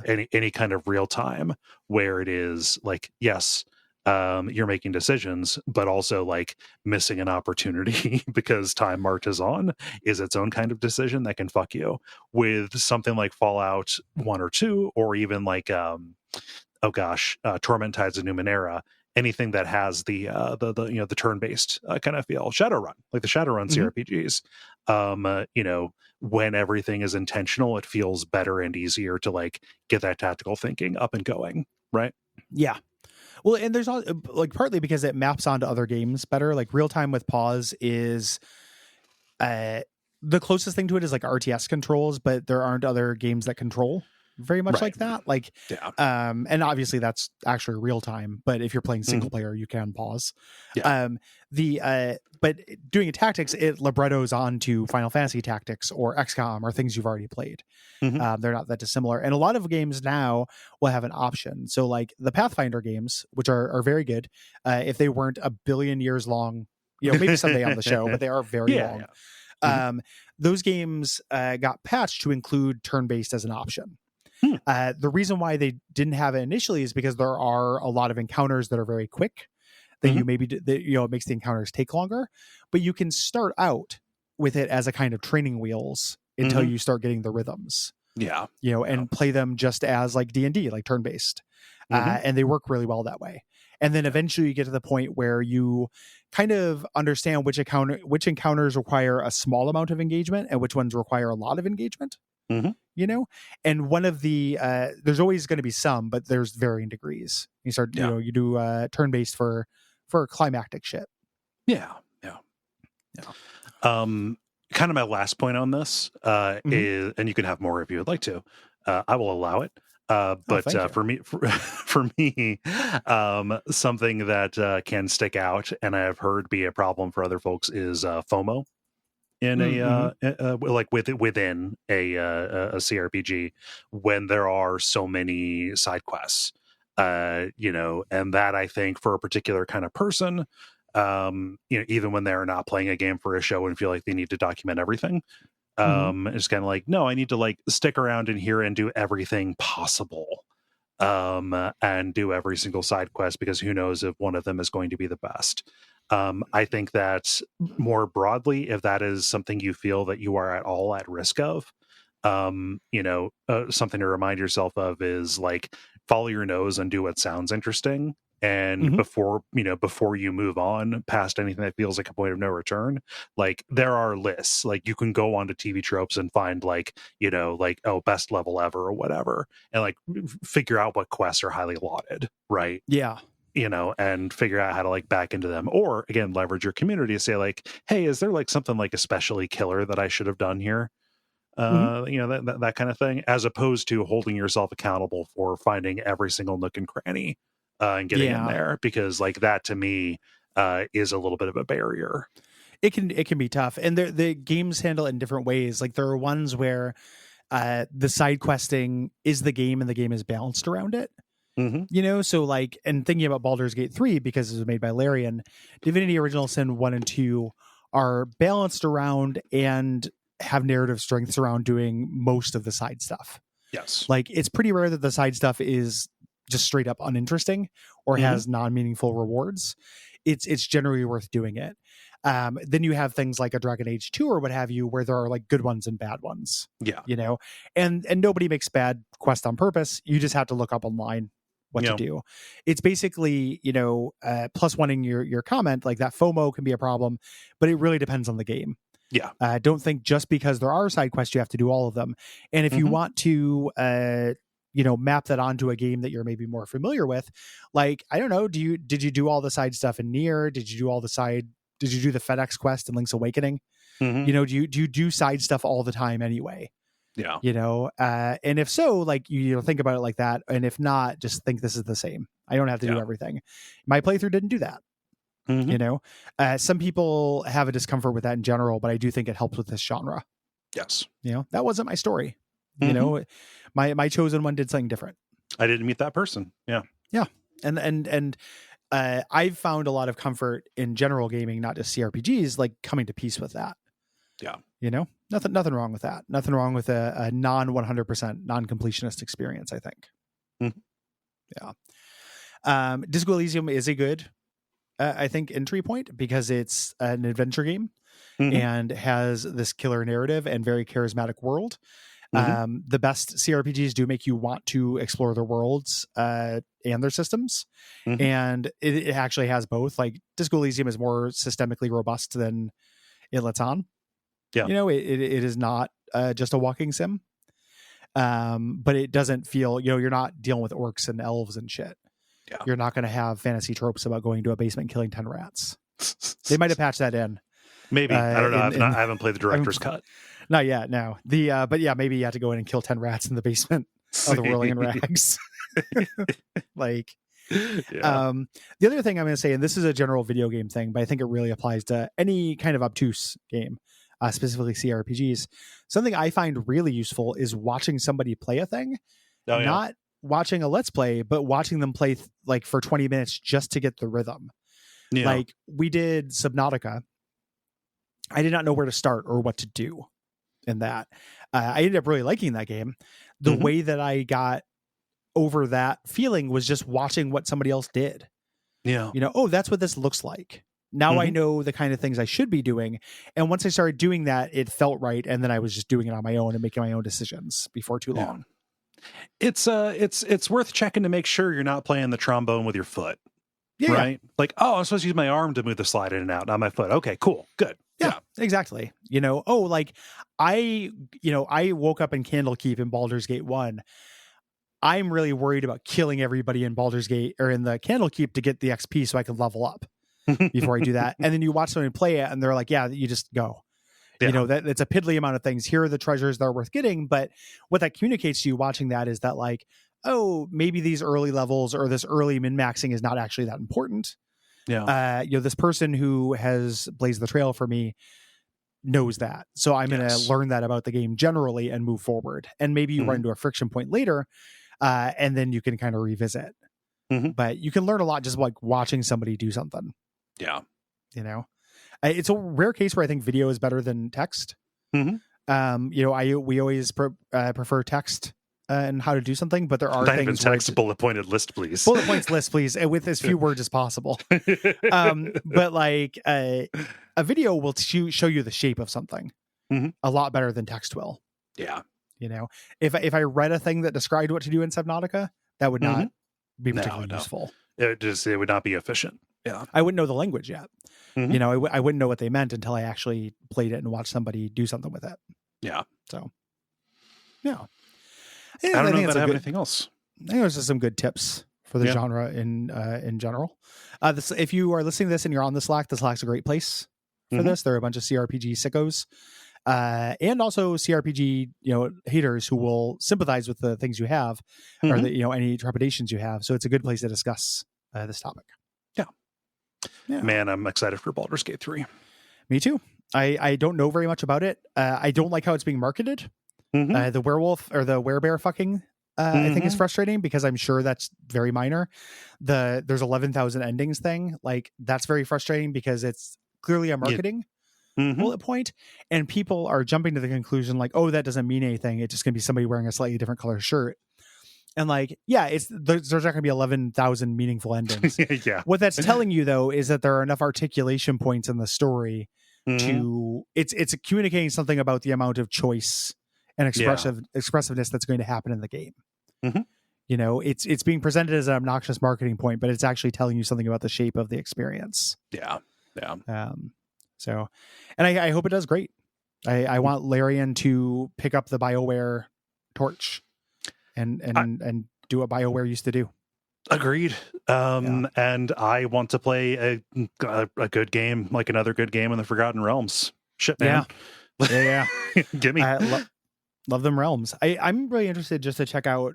This will be the most I've been exposed to 5th edition D&D through play. Like I've read those books, but that will be interesting. I'm really interested in how it would tie into the other ones, into the previous series. Like we covered Baldur's Gate 2, but both Baldur's Gate 1 and Throne of Ball are really cool. Yeah. It'll be interesting to see the connections. Yeah. So, yeah. There's a billion accessibility options in modern CRPGs as well. So like, Divinity Original Sin, you can change it at any time. I think you can change it at any time. But you could literally switch it to easy mode Yeah. to get into it. They're hard Yeah. games. Don't feel bad because you're having a hard time. You don't have to switch to like story mode, like Mhm. nothing bad can happen mode. But switching it one level down from the default level is probably still as hard as a lot of games. Like it is meant Yes. to be a challenging game, so you will not be disengaged at that level. Mhm. Even if those aren't built in, there are mods you Oh can yeah, find. Even yeah, something as simple as like WeMod, where you're just like turning a trainer off or on for a yep. particular system that you are finding irksome. That is there for you. And playing these on a computer is the way is a good way Is to do it. probably the best way to do it. My friend Yeah. Levi, who is a huge CRPG sicko, did not like the economy in Divinity Original Sin 1 and just played through the whole thing, enjoyed the tactics, but played through it with unlimited money. Yep.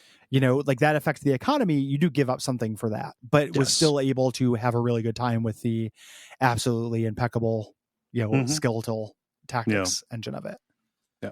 Yeah. Also, if going straight into a completely new interaction model is a bummer for you, but you want to get the broad shape of a CRPG, my friend, that is what Fallout New Vegas is for. Oh yeah. Yeah, Yeah. a very good kind of having its cake and eating it too. Yeah, It's a a good little bit Mass compromise. Effect, but yeah. Yeah. I would also say the Shadowrun Return games. If you are familiar with strategy RPGs, Yes, they have a lot of the shape of a CRPG in terms of character build and expressiveness, but the combat is entirely Final Fantasy Tactics. yes. So, Yeah. yeah, that's Thank you. it's a good primer. We should put that in a pill and sell it. We kind of are, like, it's an episode. It's out there. Yeah. Thank you, Fang, for the topic prompt, and I hope that you enjoyed Disco Elysium, and get around to accessing the gems in that genre. Yeah. Let's read some responses. Let's do. Our first one here, we're talking about Burnout Paradise. We have Chase, who says, I played Burnout Paradise as a 10-year-old kid on my PS3 and sunk countless hours into it around 2009. But I have a grave admission to make. I actively muted every song on the playlist except for Paradise City. It might be the most controversial mistake I've ever made. We're still talking about it, Chase. Hold a press conference. That being said, the ability to curate a video game playlist in 2008 was a sweet feature. That is a good feature. I loved doing that. I mean, you could do it at a system level on the 360, so Yeah. you didn't even need it built in. Yeah. The when we did Vice City, you do the custom radio station. And I just had the All Smith station I could switch to whenever I wanted to. That's liking Paradise City more than the FDA recommends. Hey, please take me home. Yeah, please take me home. Are you sure you're not a Greer? Like, that is a lot of GNR. Autumn says, I had a lot of fun with Burnout Paradise at first, but it required too much rigor as it went on. Eventually, I preferred driving around on my own to attempting challenges. I think there are a lot of games that are most fun when everybody is playing pretty bad, or everyone playing is pretty bad at them, like Mario Kart or Smash. When one of my friends starts blue sparking every turn or doing B reverses or instant RARs, the fun drains and keeping up becomes work. There's obviously value to be found in high level play, but for me, the work is rarely worth it. Preach it. Like there are so many games that I don't want to play with somebody who's very good at them. No, it's going to paintball and somebody shows up with a fucking Gatling gun. Yeah, it's just like we're playing different games at this point, aren't we? I spent $7,000. It's basically like it's interesting. It's taking games that I've liked and ruined them. Like I like chess as a game. I don't play chess though. Because it's the same thing we talked about, like fixed meta and stuff. Like somebody who turns something into a mission and a personality to master something is just they're literally on a different level than me, and it's a different game. Yeah, I ended up being similar. Like Burnout, I talked about how far I got into it. In terms of mastery, it eventually required more rigor than I wanted to do, and I got it. I still had fun driving around. Yeah, that's where the shape of the product, as a toy, this game specifically, it makes a lot of sense. It's like, I got my value out of it, right? Yeah, and here intended I go. experience. Yeah. Jake writes, I've never been able to get into racing games, but after hearing your episode, I gave Burnout a shot and was absolutely blown away. The variety of missions made it easy to switch gears and avoid frustration, and the different unlockable cars activated the collector/completionist part of my brain while also making progress. My only complaint is the relative lack of missions on the west half of the map, which means anything that finishes at the wind farm also has the added challenge of drive back to the other side of the map before you can start another event. Yeah, Yeah. that is a problem. Fast travel would have been good, like 2 garages or not junkyards. Yeah. And that I would have patched that in personally. Mm-hmm. Agreed. Naveen says, love the Burnout Paradise episode and how it stretched the format of the show. I want shorter podcasts based on games with no real narratives made by people who are paid more to work less. And I'm not kidding.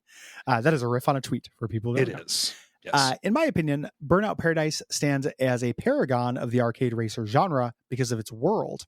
As you pointed out in the show, some of the greatest thrills of the game is testing out a new shortcut and learning the side streets and back alleys of the city. The key, however, is that while in the moment the city feels cohesive and authentic, it's explicitly laid out with high-speed racing in mind. Contrast that with other open world racers, including the subsequent Criterion developed Need for Speeds and Forza Horizons. These strive for realism with 90-degree turns and dead end alleys, and they're nowhere near as fun as Paradise City. One last note, I played the game at launch and saw it grow into the final collection you have played with the remaster, and it's striking to see how good Big Surf Island is to navigate and discover secrets compared to the main city. All the little annoyances are ironed out in the DLC, and while I do agree this is the apotheosis of the open world arcade racer, I still pine for a whole new city and a sequel that brings these lessons forward. Alas, it is not yet meant to be, but at least there's this masterpiece to come back to from time to time. All very well said. Yeah, it is a dead franchise, and that is a bummer. It would be, not annualize it, but I think that it would be welcome to have a new city with some minor improvements every 3 years. Mm-hmm. It's not like there's nothing to learn by iterating on it. Yeah. No, there is room for improvement even in that game. So, yeah. And yes, Big Surf Island is very good. It's kind of one of the ideal use cases for an expansion like that, a free one at that. But just here, this is going to be extra good because we're going to apply every lesson we learned making the main game to doing this. Yeah. And laser focus it. Yeah. Drew writes, it's great to hear y'all covering a racing game, and I'm glad you had a good time with Burnout Paradise. As an unrepentant car nerd, I've always loved driving games and feel like they're underrepresented in more serious gaming discussion spaces. So there's a huge crossover episode appeal when my favorite critics cover them. See also Noah Caldwell-Gervais's excellent Forza Horizon video. That said, I bounced off of Burnout Paradise pretty quickly. To me, Burnout's cars are pretty fun to race and very fun to smash into each other like Hot Wheels, but they're just not very fun to drive. For my personal taste, the perfect arcade driving model starts from a point of simulating how a car actually behaves, but tunes the variables towards fun instead of realism. Forza Horizon is the perfect example. Everything is fast and fun. Everything is fast and fun and accessible, but the cars still feel like cars, with semi-believable weight transfer, tire grip, and suspension articulation.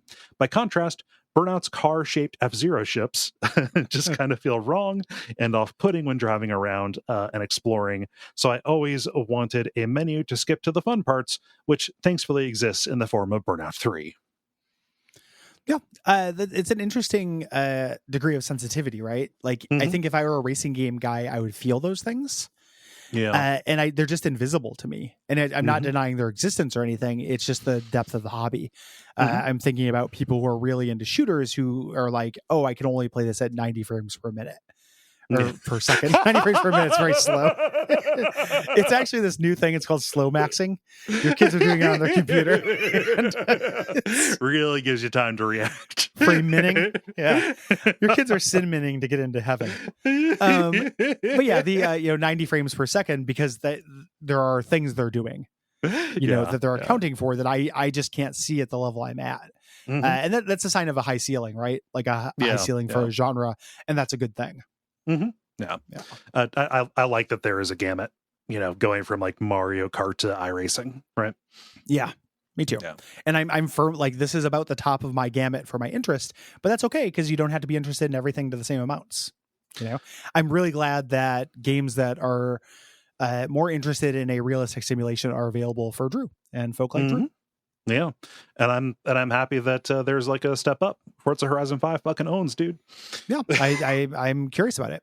Yeah. So yeah. Moving on to some questions about or some responses to Jack 2.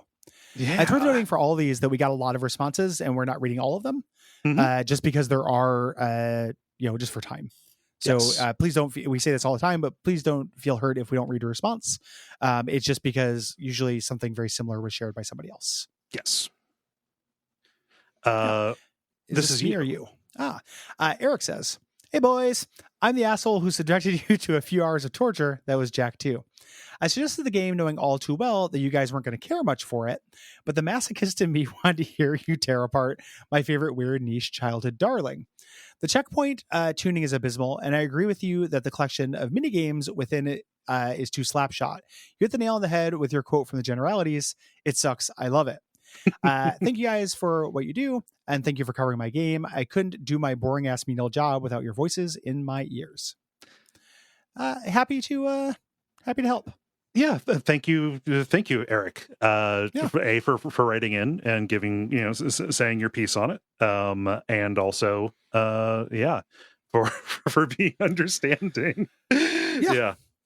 I like that episode. I think it was a fun episode, even though it was not fun to play the video game. Yes, I think that we I don't want to do that all the time. We don't want to turn into we're the angry boys of gaming. Yeah. But from time to time, it is really fun when the stars align and we both hate something a whole lot. Yeah, and I don't want to exclusively be like, "Hey, pay us to like shit on your game," so like some kind of weird like I don't know, OnlyFans, like kind of pay cobbler. Yeah, I don't want to be your for-pay game dom. Yeah, like we're game piggies. Snorf, snorf, snorf, slop, slop, slop. Put an apple in my ass. Let's go. We don't want that either. Yeah. But from time to time, it's okay. Yeah. And you are not an asshole. You got us to spread our horizons a bit. Wouldn't have played that game. Wouldn't have played that series if it wasn't. I didn't know what it was. Yeah, this is the thing that made me understand there's a difference between this and Ratchet and Clank. Mm-hmm. And clarify why I prefer one over the other. Yeah. Brandon writes, "Me during this entire episode. Yeah, Jack 2 sucks. I should replay it for the 4th time soon." It's common. Yeah, it's got some DNA in some folk. That is difficult for me to get Gary. Gary, you can see in the notes column for all these responses. I have either if they're for it or again it. Yeah, we ping pong. We're going back and forth here. That's for the fur thing. Representing the agains, we got Quinn here. Hi guys, long-time listener, first time writing in. Jack 2 is a special game for me, not because I had any enjoyment in playing it, but because it was the game that finally broke my dumb rule of beating every game I play. Almost every part of the game was a test of patience and an example of how not to make a video game.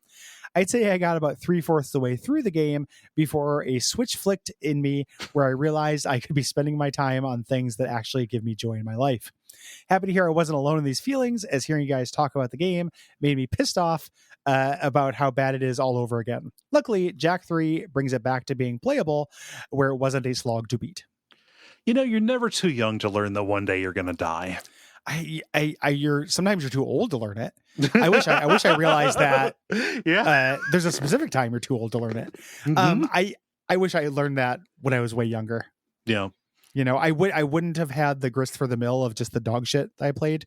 Like I wouldn't be able to perpetually bring out Paladin's Quest as an example of an awful game that I, for some reason, dedicated myself to. But at the same time, like, I don't know, man. How could you measure like what being exposed to that kind of thing does to you over a long enough time? We have no idea what it did. What are the public health implications? Yeah, like somebody should do a longitudinal study. We really need to get the CDC to weigh in on the impact epigenetically that Tecmo's Secret of the Stars had on us as a people. I'd support that. I'd vote for that. Tom writes in, who's for it. It's really spooky that you're covering Jack 2, as I'm right now nearing the end of a nostalgia replay of it. I have to say, objectively, it's worse than the first game in almost every way, and really suffers from the urge to imitate GTA. The platformer levels are more fun and less controller smashingly frustrating than the city missions. It's very damning that two of the best levels, the Precursor Temple and the Precursor Tomb, are throwbacks to the first game in both gameplay and tone. The cutscenes are this person was again it. I accidentally marked him as for Oh, it. that's Yeah. okay. Sorry. Good for them. Yeah.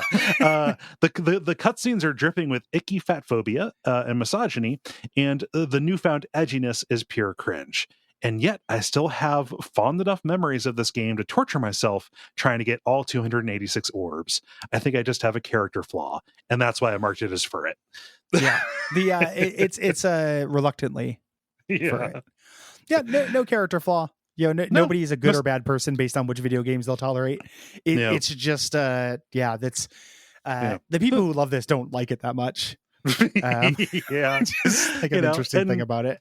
Nostalgia makes you get weird with it. The past is a different country. People do strange things there, like play Jack 2. Super strange. And then they'll bring it here. A little taste of the old world, a jar of spicy ragu. Jack is whack. Here says, the first Jack and Daxter was a game I put a good amount of time into as a kid, and you can bet I was hyped when I heard about Jack 2. This was the dark and serious game my 10-year-old self needed. Jack had guns, a cool goatee, and talked. He even said bad words like hell, but don't tell my mom that.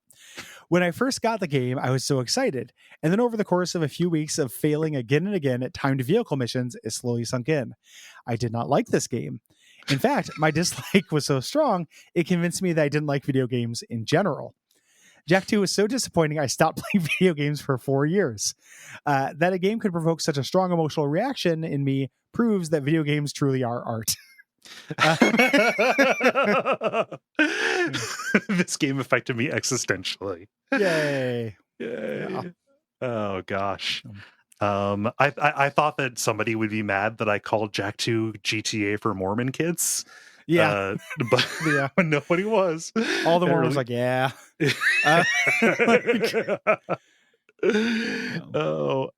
Robinson's for it. Jack 2 was a real game changer for me. I jumped right into it on a whim without playing the first because I liked the commercial on TV. I would end up loving it, but it was a hefty challenge to complete, and I had to up my skills to finish it, a demand of improving video game prowess I wouldn't feel again until I played Demon's Souls down the road. I wasn't a very profound teenager, but I was surprisingly thoughtful with Jack 2. For example, the difficulty of Jack 2 illustrated to a younger me a facet of video game difficulty, checkpointing. The difference between a game sending you back 10 rooms when you lost instead of 3. A lot of the tension and thrill came from the potential loss of progress if you died, which I did a lot. At my most profound, I had a fairly confident opinion that Jack 2's mix of platforming and third-person shooting action was the most graceful mix of the two genres around. Much more intricate compared to the Ratchet and Clank games, which I was a big fan of. Not that I've played a lot of platforming shooters since then, but I can't think of anything that nails the mix like Jack 2 does. Looking back with 2023 eyes, with the year, not the number, with 2023 eyes, yeah. It had a really big life in the straight to DVD market. Yeah. But looking back with 2023 eyes, the year, not the number of eyes, I only have 2. Jack 2 is mostly known now as the game, as that game franchise that took a sudden turn towards the dark and edgy when Grand Theft Auto became popular. But I think the story is mostly successful at being a decent narrative set in a dystopia, starring a hero hungry for revenge while balancing it out with humor and genuine heart.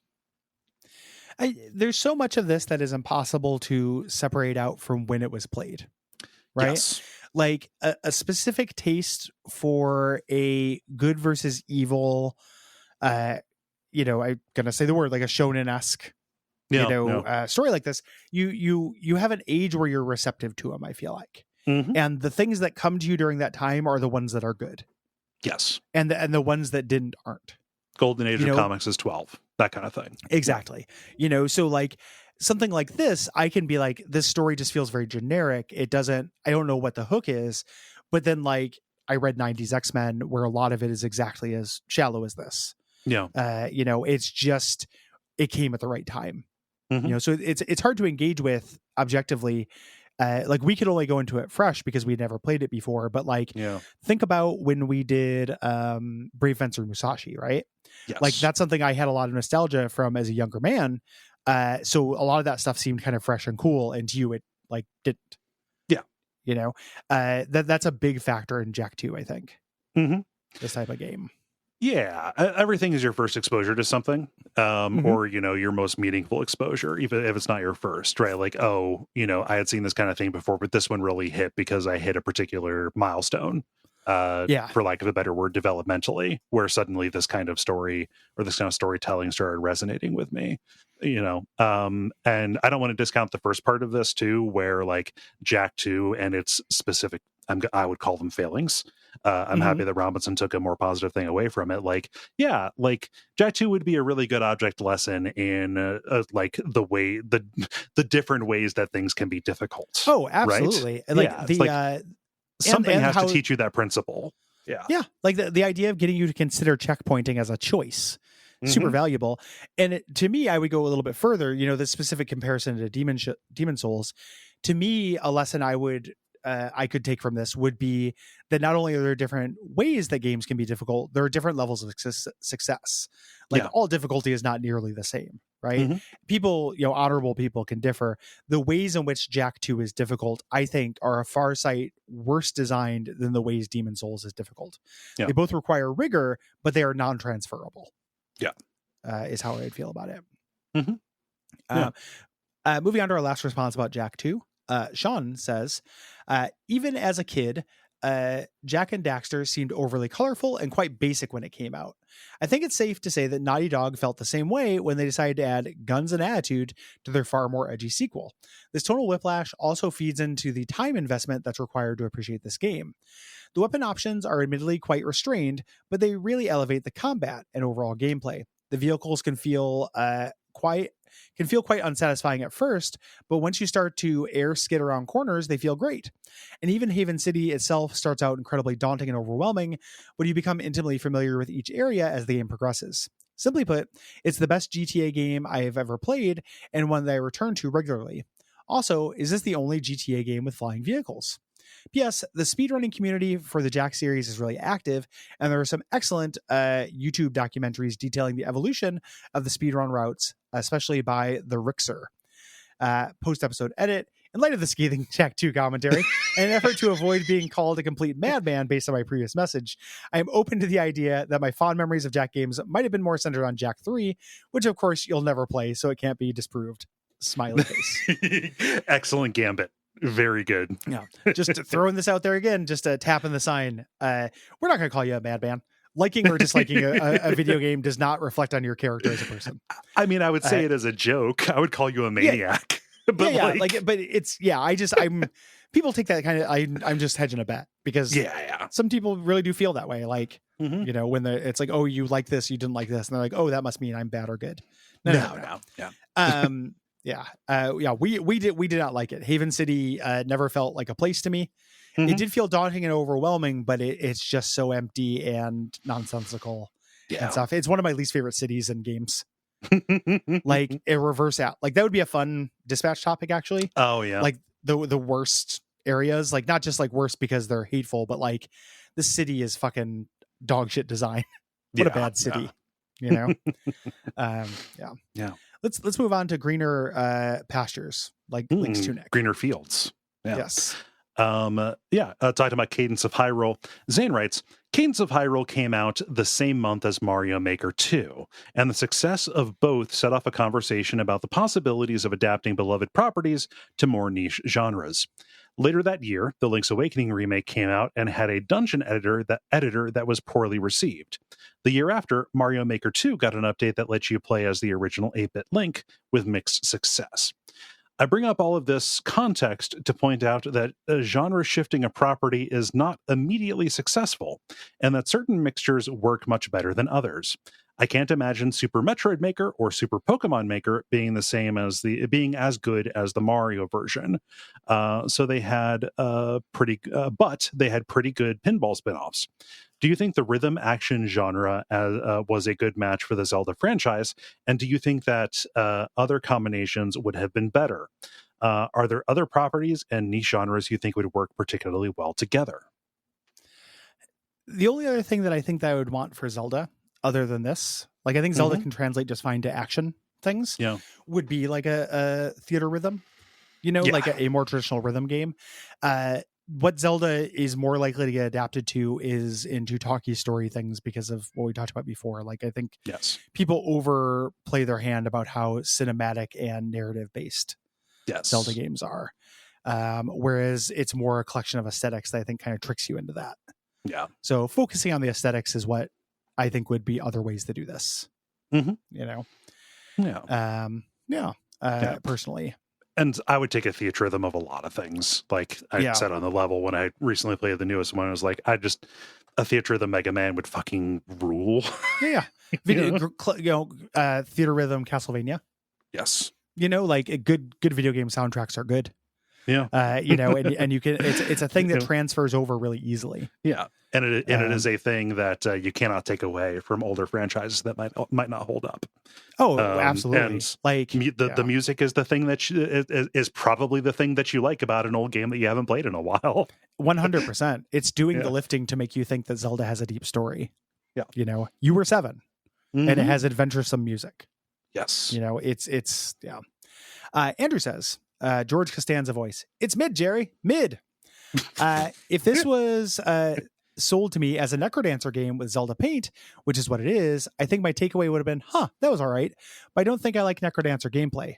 But no, I heard many commenters call this a new Zelda game. It's not. The randomized map means there's no good sense of place that the best Zelda games have, and the rhythm gameplay seems to have displaced exploration almost entirely. Also, this is personal. I went from dying constantly to never dying after I got a few hearts. I almost suspect that the level of praise was, deliberately or not, an effort to convince Nintendo to let more indie studios borrow their properties than a genuine assessment. I get it, though, since I do appreciate the experimental, and I didn't hate it, and I could definitely see good things coming out of this in the future. There's like an element of this where it's expectation setting. Yeah. Like this being a proper Zelda game to me I don't think it says the same thing as it does for Andrew. Or it calling it as such. Like I don't think of Zelda games as having a really great sense of place. Like Hyrule Field, I know it. It's knowable, but taking the music and kind of, it's not because of the individual design of like where there are bushes and trees and stuff. It is an aesthetic swath that creates Hyrule Field or the beaches of Hyrule or the Lost Woods. Yes. So in my perspective, this does borrow that successfully from Zelda. It's just not, I don't think Zelda does it through geometry. So the randomization doesn't matter because Lost Woods may as well be randomized. Like when's the last time you played Link to the Past? Like those screens, they are crafted, those individual screens that you're going through, but they don't feel so much like it. There are ones where they're just like, what is this? It's a elbow corner and there's a crow and then there's a tree and there's a little thief. Yeah. Just a pile of stuff. It's not really, I don't think that there's like a called shot there. Yeah. So much.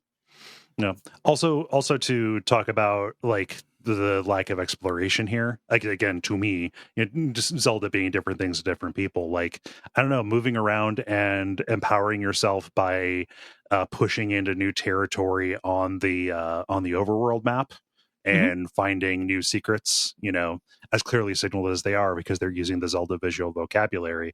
Like that was exciting and good. Seeking out, venturing, trying to find the new Sheikah Stone to be a new base of operations in case something bad happens. Like all of that felt very good and satisfying and harkened back to poking around the overworld in Zelda 1. Right. Yeah. I think that Zelda has not been about exploration in a way that's a higher register than that until Breath of the Wild. Yes. Like, I don't even know what exploring in something like Skyward Sword means. Yeah. That does not feel like a game that's really about exploring. You end up in these zones where you can kind of find some secrets and stuff, but it's not I don't know. I think I just have a different experience of Zelda Yeah, than this. slightly My different. expectations were also set different too. Like I liked Crypt of the Necrodancer. Yeah. So I was looking at this as like a sequel to Crypt of the Necrodancer or a Yeah. remix thing. I wasn't thinking of it as here's a brand new 2D Zelda. I'm expecting Link Between Worlds. Yeah, for this. I came in expecting it to be closer to Necrodancer and being real surprised and delighted by the ways in which it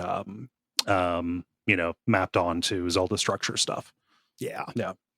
So just different strokes. I think a lot of that is expectation based. It is a game where you're not going to like it if you don't like Necrodancer. I don't think.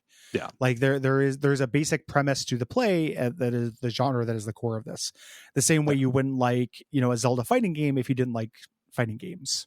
Yes. You Yeah. know? Also, the part where you say, "Hey, this is personal," but I went from dying constantly to never dying after I got a few That's hearts. actually universal. Yeah, that's actually the thing about this game, and is the thing that like makes it really hard to say like, "Hey, this is an outright good thing. This is like an outright good game." It's a fundamental problem, undeniable flaw in the game. Yeah, that is part of the experience. So certainly not a perfect anything. Nope. Yeah. Final response here. We have Ivan, who says, I never played Cadence of Hyrule. I tried Crypt of the Necrodancer, BPM, Bullets Per Minute, and more recently, Hi-Fi Rush. All of these games look and sound really great, but every time I try to play one, I just can't get over the inherent input lag of the genre. I react to something, press the appropriate button, and nothing happens because I missed a beat. I constantly have to focus on the beat to match it, but that doesn't leave much room in my head for the rest of the gameplay, unfortunately. Do you have games that you really wanted to get into, but a small quirk prevented you from doing so? Like that makes sense. It's like what you described in the episode, like the patting your head and rubbing your belly. Yeah. That will come degrees of natural, to folk. Yeah. It's not input lag on the game. It's just a reflex thing. And again, there's no judgment in that. It's just, it's asking for an internalized sense of rhythm that you can put on a degree of autopilot. Yeah. And that's something you can do or not, and it can impact your enjoyment. It's not qualitative. It's just going to come easier to some folk. Mm-hmm. Yeah. And all the examples that you gave, though, they're different. Like the levels of success and the ways that those go to. There's that heavy metal first person shooter where everything you do has to be on the beat, but the enemies are not. Yes. So it's like, what the hell, dude? Or like Thumper. Yeah, or something like that. That is very tricky. That there are lots of games where there's something I want to get into, but a quirk will prevent me. Thumper, it's the soundtrack.